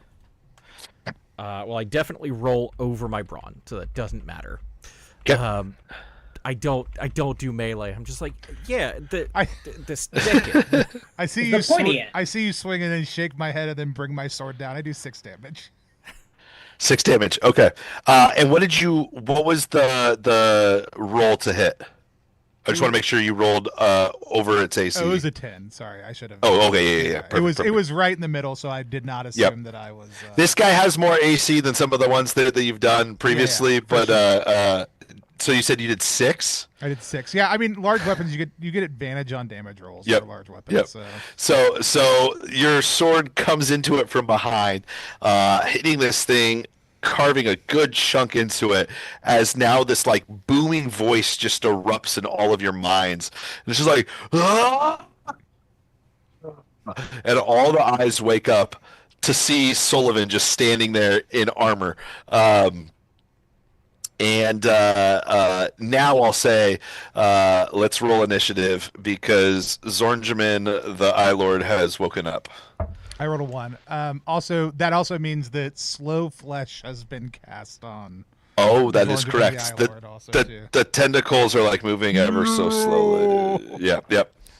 That's so wild because Zornjamin is the name of my retainer. That's crazy. Do you have that written down beforehand? That's amazing. Love it. Oh man. I'm marveling that he has the same name while I roll a 17. That's too good. That's too good. Bort hit exactly. Yep, I got exactly a 13. So that means you get a bonus free action in there as well, if I remember that correctly. Yeah. Yeah. Cool. And then Sullivan rolled an 18. He is not. He's mesmerized by how slow moving this thing is. Sullivan accidentally stepped inside the sigil ring is also slow flesh. No, that's good. That's good. Okay, so let's go with Bort's free action, and then Bort and Thrag. Then Zornjamin will do something slowly, and then all of you guys get to go. Sure. I think ultimately what I'd like to do is try, between my free action and then my regular action, is try and home run swing my 10-foot pole to knock this thing into the razor sharp rocks that are around. Maybe. So I guess maybe like as the free action to like switch the dagger for the pole, and then on the actual action to pinata. Yeah, let's give it a brawn. Let's give it a brawn. I rolled a 12, which is over my brawn of 11, so it still doesn't matter. All right, so you go to swing this thing, and then ever so slowly, one of these tentacles just like intercepts and gets in the way. What does Thrag do? Does a 7 hit? 7 does hit. I do 5 damage. All right. Again, specifically Thrag, in your mind, you just hear this like, what? As these eyes all attempt to like Figure out where the hell lock onto you guys, but they're moving so slowly they're going to take a turn or two to lock on. So what you see now is around this thing a small, thin, bluish glow is beginning to appear as this thing has some sort of orb developing around it. But it is also moving slow. And that takes us to all of y'all again. It's invoking some sort of magical effect to like create this orb. Yeah. I do want to call out in the chat. Micah says, you gave the Lord an additional 10 hit dice for being old and venerable, correct? Ooh. Well, if Micah speaks, I listen. Sorry, if it's not in the rules now, you got to put it in the rewrite. I love it. I love it. That's too good. That's an too elite good. dungeon lord. How many other traits can we give it? Paragon. No, that's 3/5. I would love to phrase on its magical effect, because it's trying to pull something off here, and I feel like maybe I could violate that casting with some sort of silence, by preventing it. So I'm gonna do that from downtown. I'm not gonna come in. Whatever y'all have going on here is clearly some sort of melee situation, and I don't mess with that. So I'll just sort of shout from down the hallway. Okay, stop doing that. You have been. I rolled a 17, and my lapis is worth 17 silver, and that's a sign that don't. I've seen the signs. All these crystals, they all point towards you, and that means you're in my bubble, friend. And I'm gonna silence its casting, or attempt to. This is my second safe ritual, so I don't gotta start. I mean, I have to roll for it, I assume, but I don't have to start taxing yet. Right. Roll cunning. 15. It's one more than my cunning, which is 15. All right. You can use your scar. Oh, yes! I have exactly one scar, so I can actually turn that to a critical success. Love it. Let's do that. All right. So as you speak these this phrase, what was it? Desecrate silence? Violating silence. Violate silence. Your words kind of just reverberate down the hallway, echoing off all of these crystals, and make their way towards Zornjamin as he's evoking his magical force field. It, from your vantage point, it looks like it's moving slower, but this may or may not. It may or may not be innate to who he is. He might not be speaking a spell. This might just be a natural thing that he's able to do.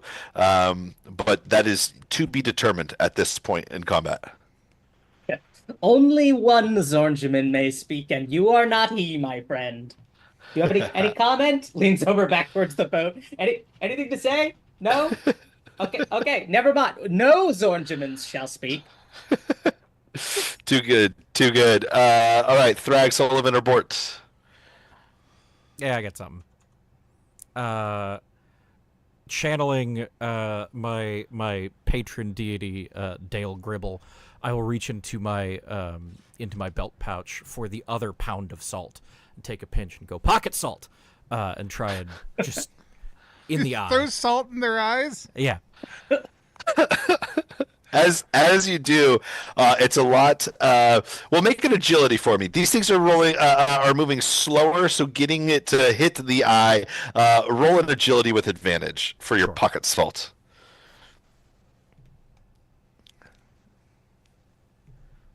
There we go. 5, which is under my 13. Okay. Some of the salt hits this eye, and you can see that it goes to like blink, but because it's moving slower, its eyelid is like closing ever so slowly. As a small tear begins to well up, as this thing has just got salted, assaulted, one might say, in the eye. That's as useful as I've been so far. So, you big boys, you want something? And I will say that eye will not be able to do its attack, at least for a turn or two. It's got to do a lot of blinking. You pulling the flamberge out? You flambagering it? Hell yeah. I'm pulling out the flamberge and I'm going to swing away. And I'm going to miss. Entirely. As the slow motion arm swings. Okay. I am. What does Thrag do? I rolled a crit, and I'm gonna do double damage. I do 9 damage. Holy mackerel! No, it's a eye lord. The mackerel was outside. The mackerel was early. Oh yeah, the mackerel was outside. Yeah. Okay, so again, Thrag hears it in his voice. I was just trying to sleep.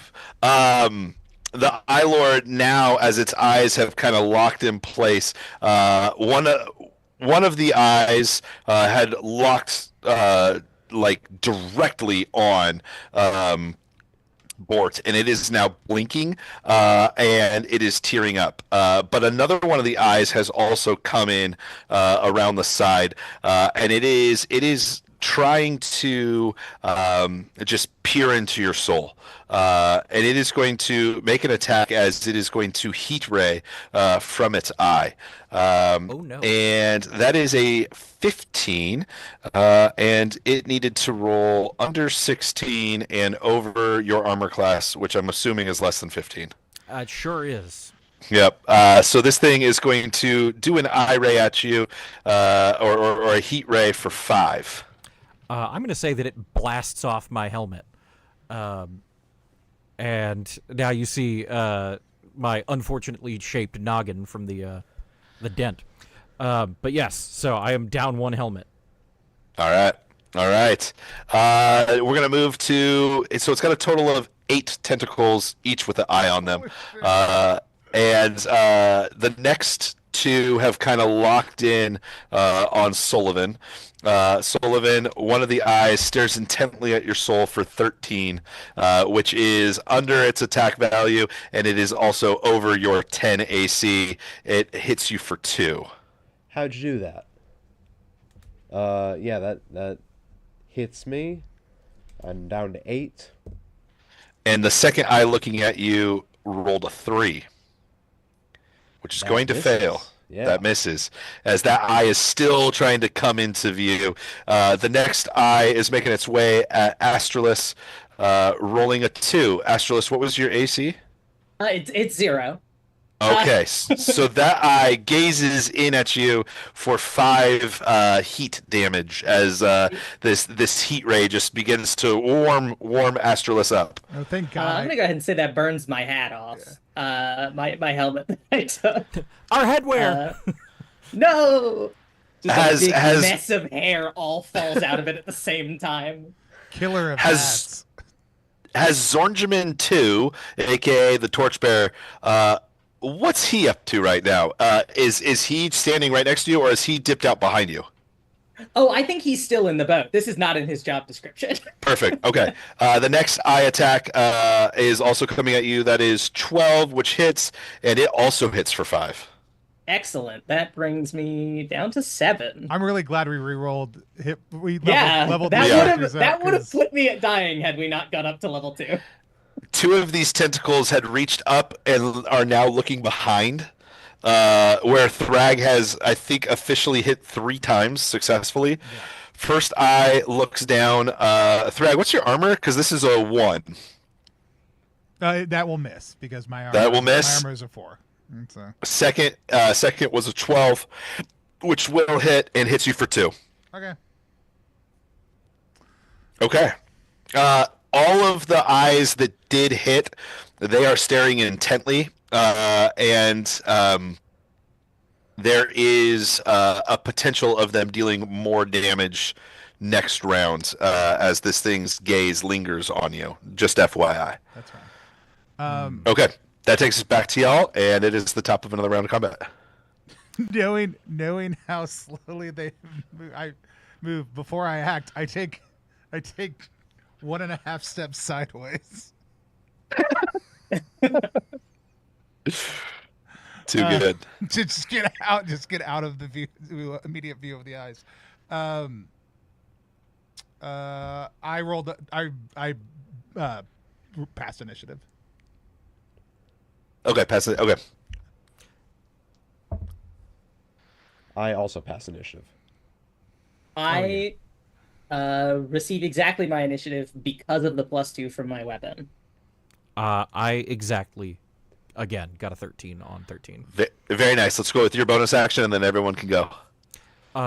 Sure. I guess as a free action, I'll yell out, everybody close your eyes. Because I would like to do an unsafe spell, which means I have to spend from my cunning, I think.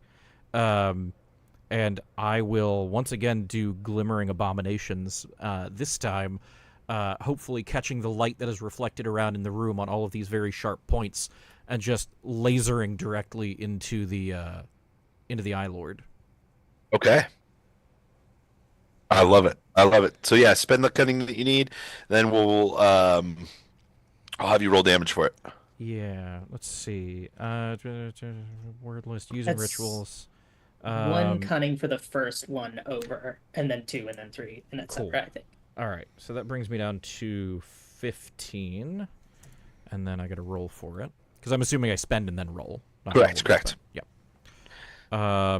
And I roll over, so that means there is a mishap. Yep. I think that's 2d6. Yeah.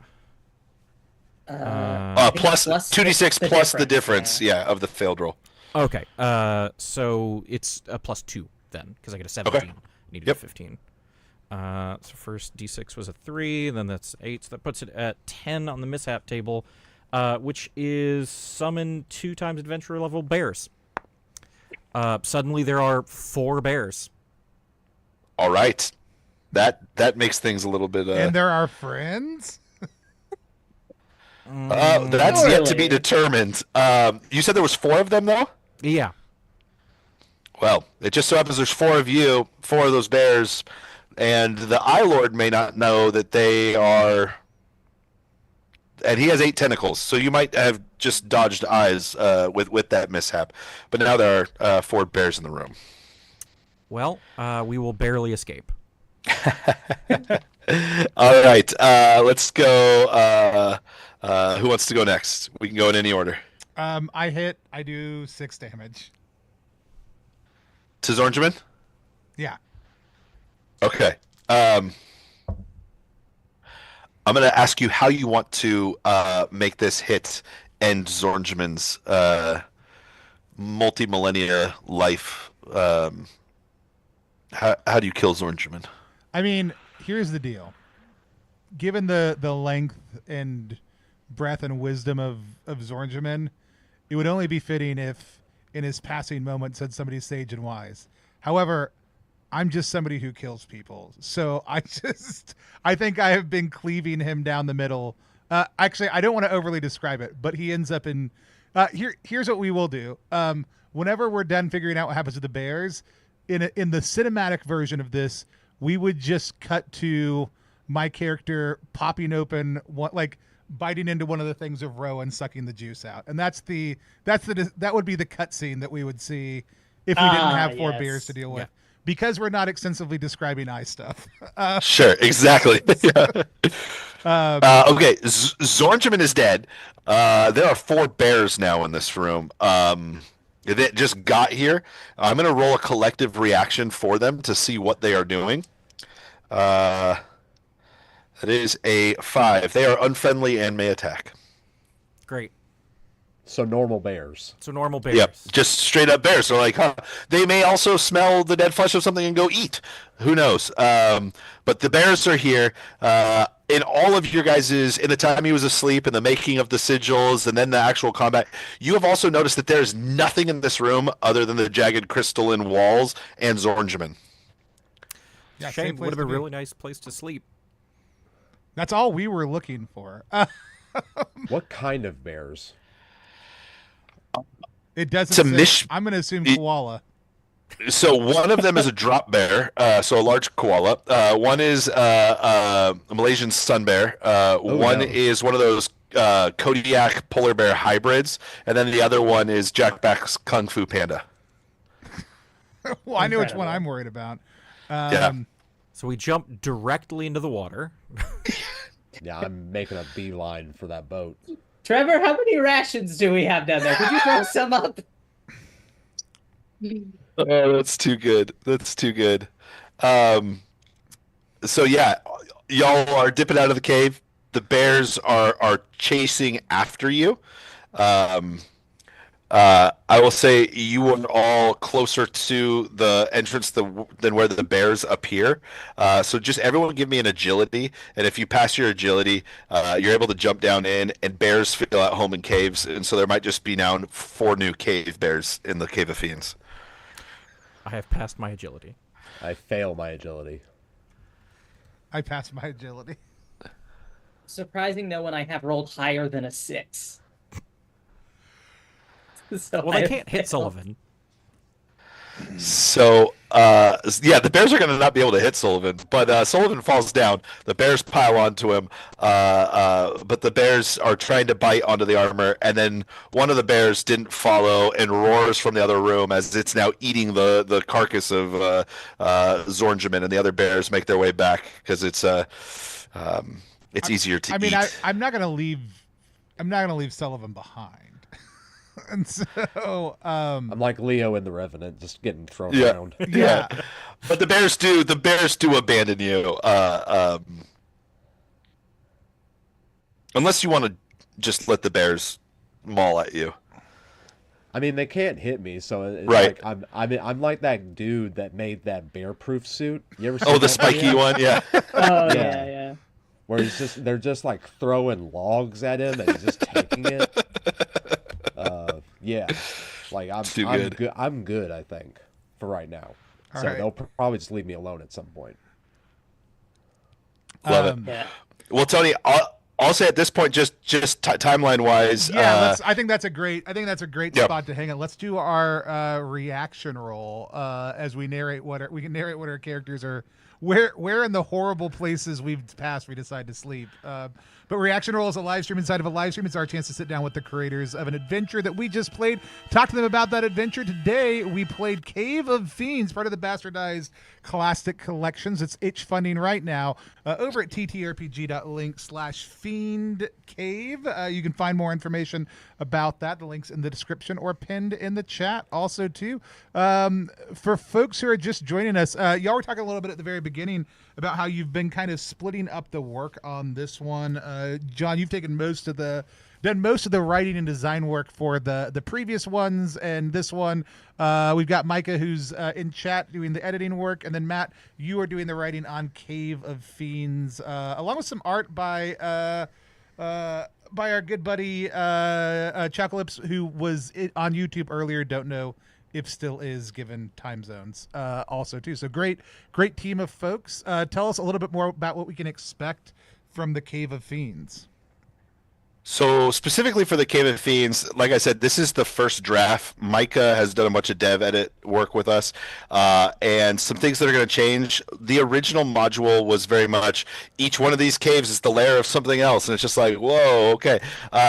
We're changing it up. We're going to put together a table of wandering monsters for the upper levels and the lower levels.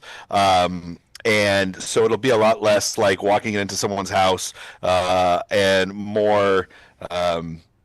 There'll be more combat if you stumble onto one of these wandering monsters. It'll feel a lot less just murder hobo-y, but also, it should make it a lot more exciting. We played the upper caves, but there's a whole system of like 22 plus lower caves where it is a lot more deadly down there. This is more like, I think it was said here, the apartment complex, but the lower side is like the sorceress that lived there made a pact with a bunch of demons, so there's like demons and like all sorts of crazy stuff going down on the lower side.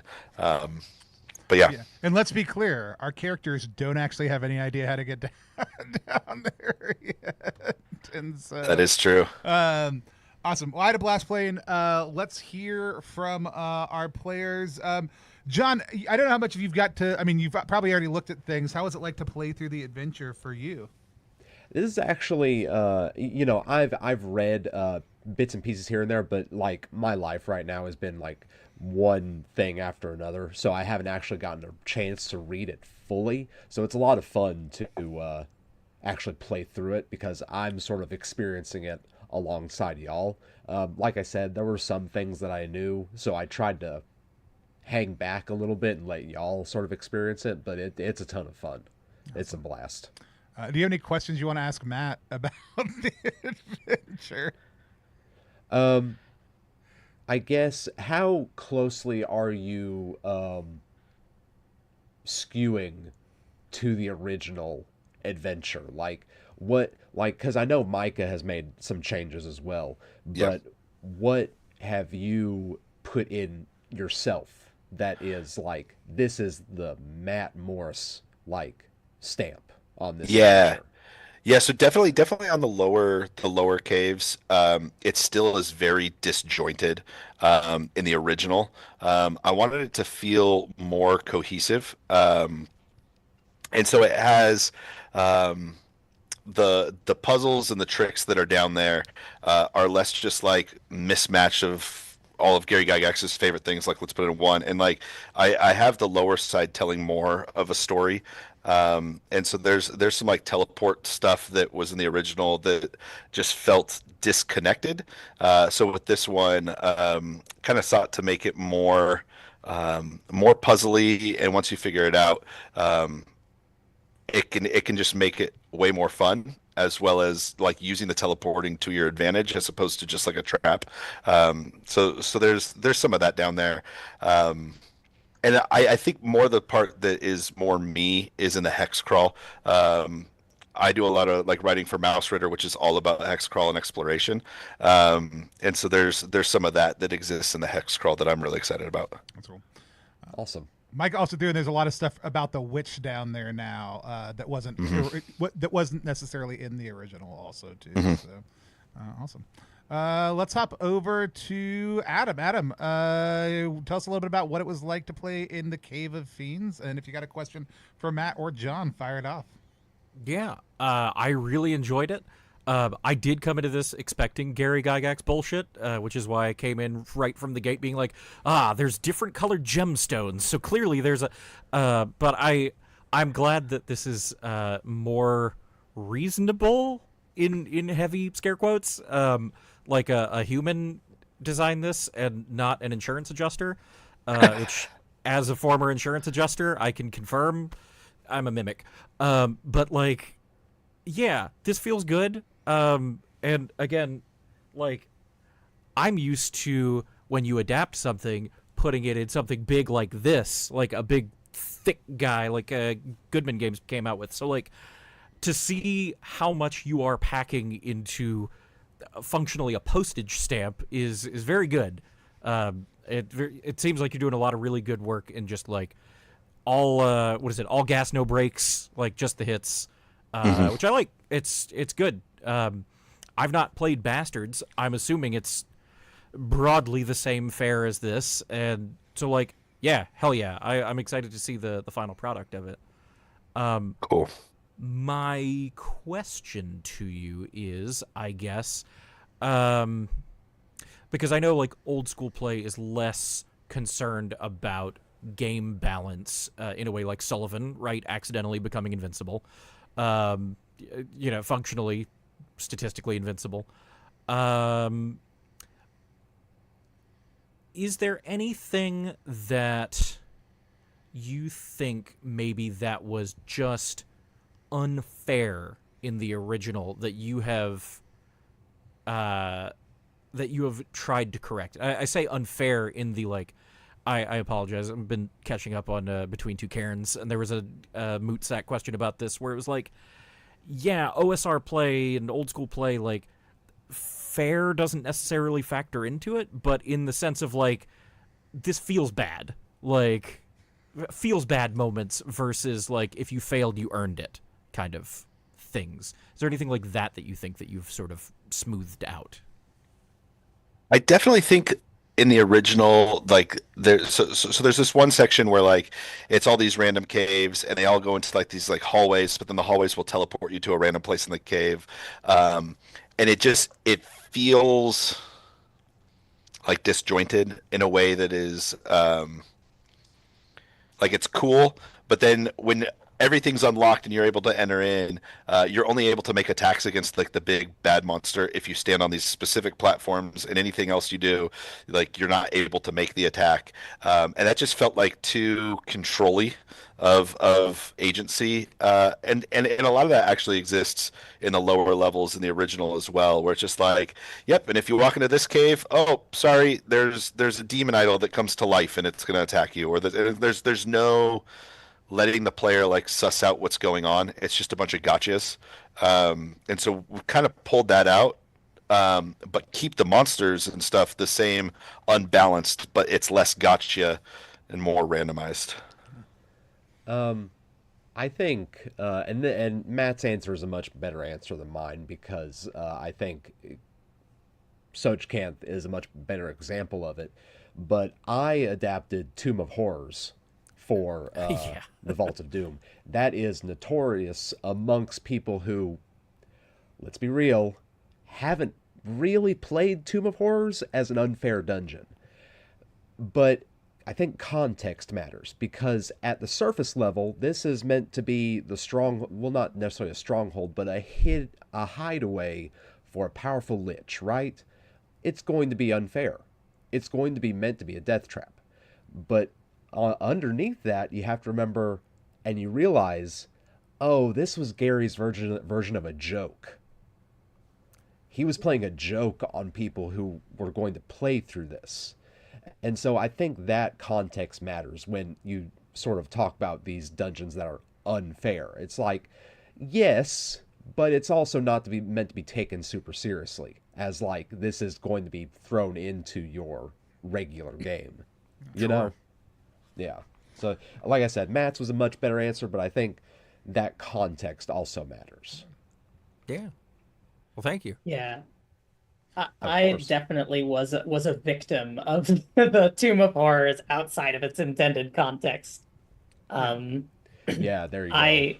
I grew up playing 3.5 and adaptations of older stuff for 3.5 with my friends, and Tomb of Horrors was what broke our group Yeah. because it was like, let's just run this like any dungeon. Yeah. But Yeah, exactly. I really enjoyed playing this tonight. It was an absolute blast, and it definitely feels like you've acknowledged the sort of like ecosystem of what makes a dungeon like this. Um, like how the parts interlink. It's not just like you said a bunch of isolated rooms. Um, and with regard to the sort of like you have to attack from specific platforms kind of thing, where it's like it seems very cool if you wrote it and you know exactly what to do, and if you don't, it's a nightmare. Um, I'm curious if there's any like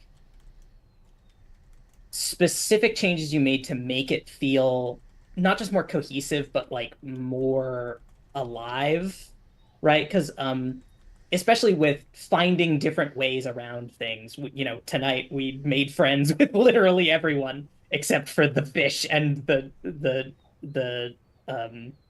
eye beast.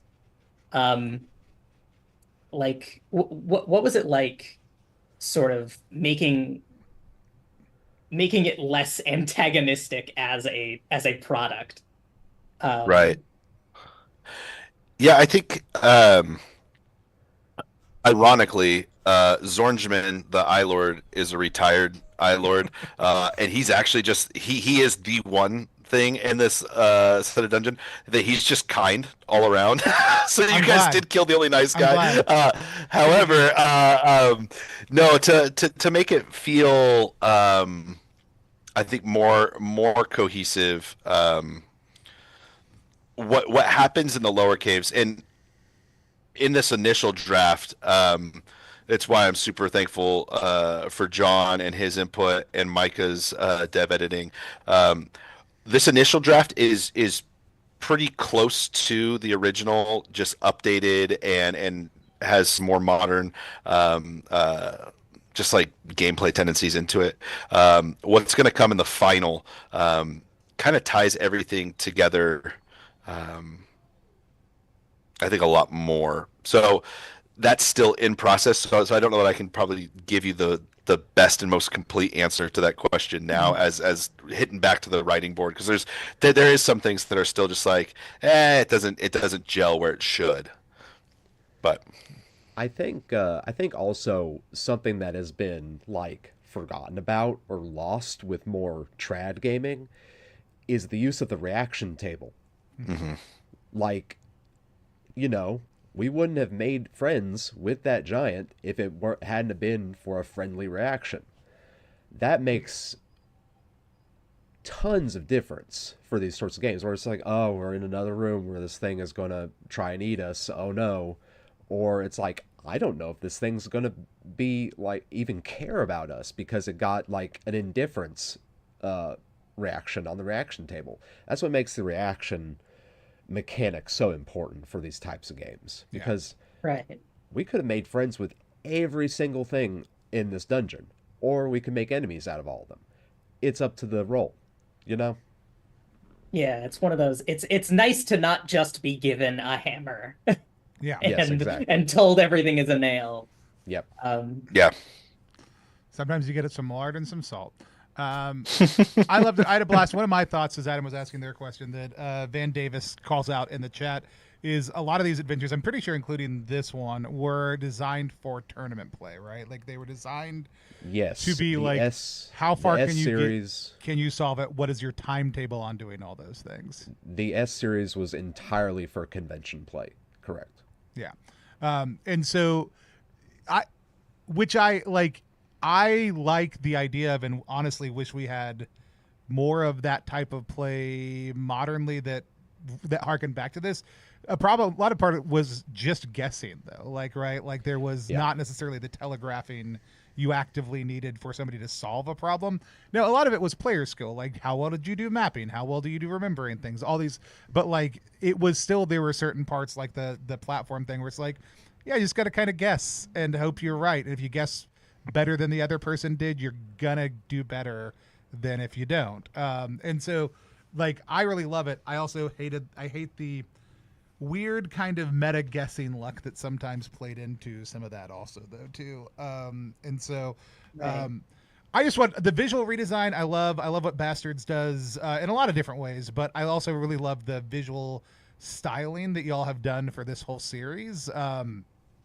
I know that Micah really kind of helped codify some of the visual ethos, especially for like the maps being just easy to navigate. But it is one of my favorite things about the system. So I want to make sure we call it out really clearly. One day y'all. I also just want the merch line for all of these. For all of these things, for all the art also too. So the art is incredible. Yeah. Agreed.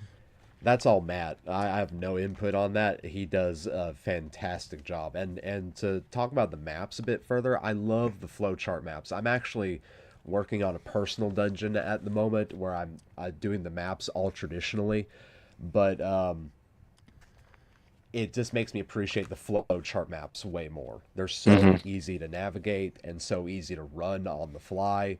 It's just it makes you appreciate the simplicity of it. Yeah.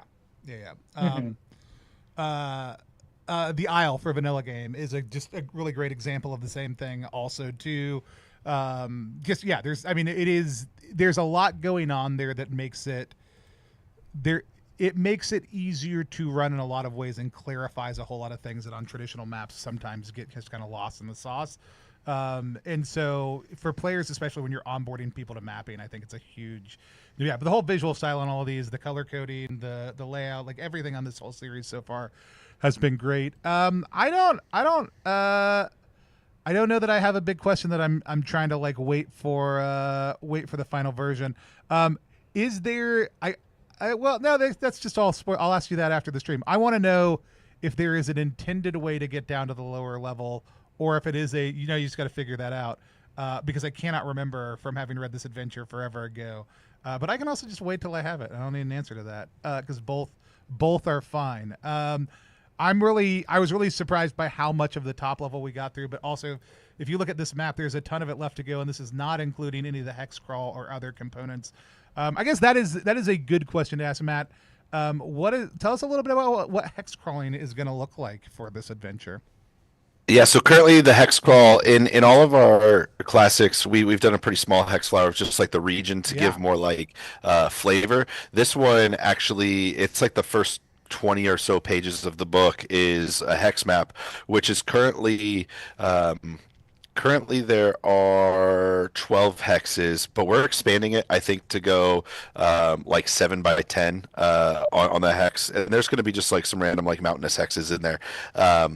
But there are key locations within those hexes. There's at least 12, one of which it's not really a micro dungeon, but it is a gnomish village that one could go through. There's enough treasure and political intrigue and things that are happening just in the hex crawl that even if you don't find the map and your players are like, all right, we're ready to move on to the next region, there's enough treasure and combat and like social interplay that can happen where you could just play the hex crawl, never even hit the dungeon, and still have a bunch of fun. Mike says one thing we're getting rid of is gnomes. That is true. No gnomes with a G in the front of the O. Well, I had a great time. People should go help support the project over on itch, especially this. Even if you're right now like, oh well, I can't support it right now. Cool.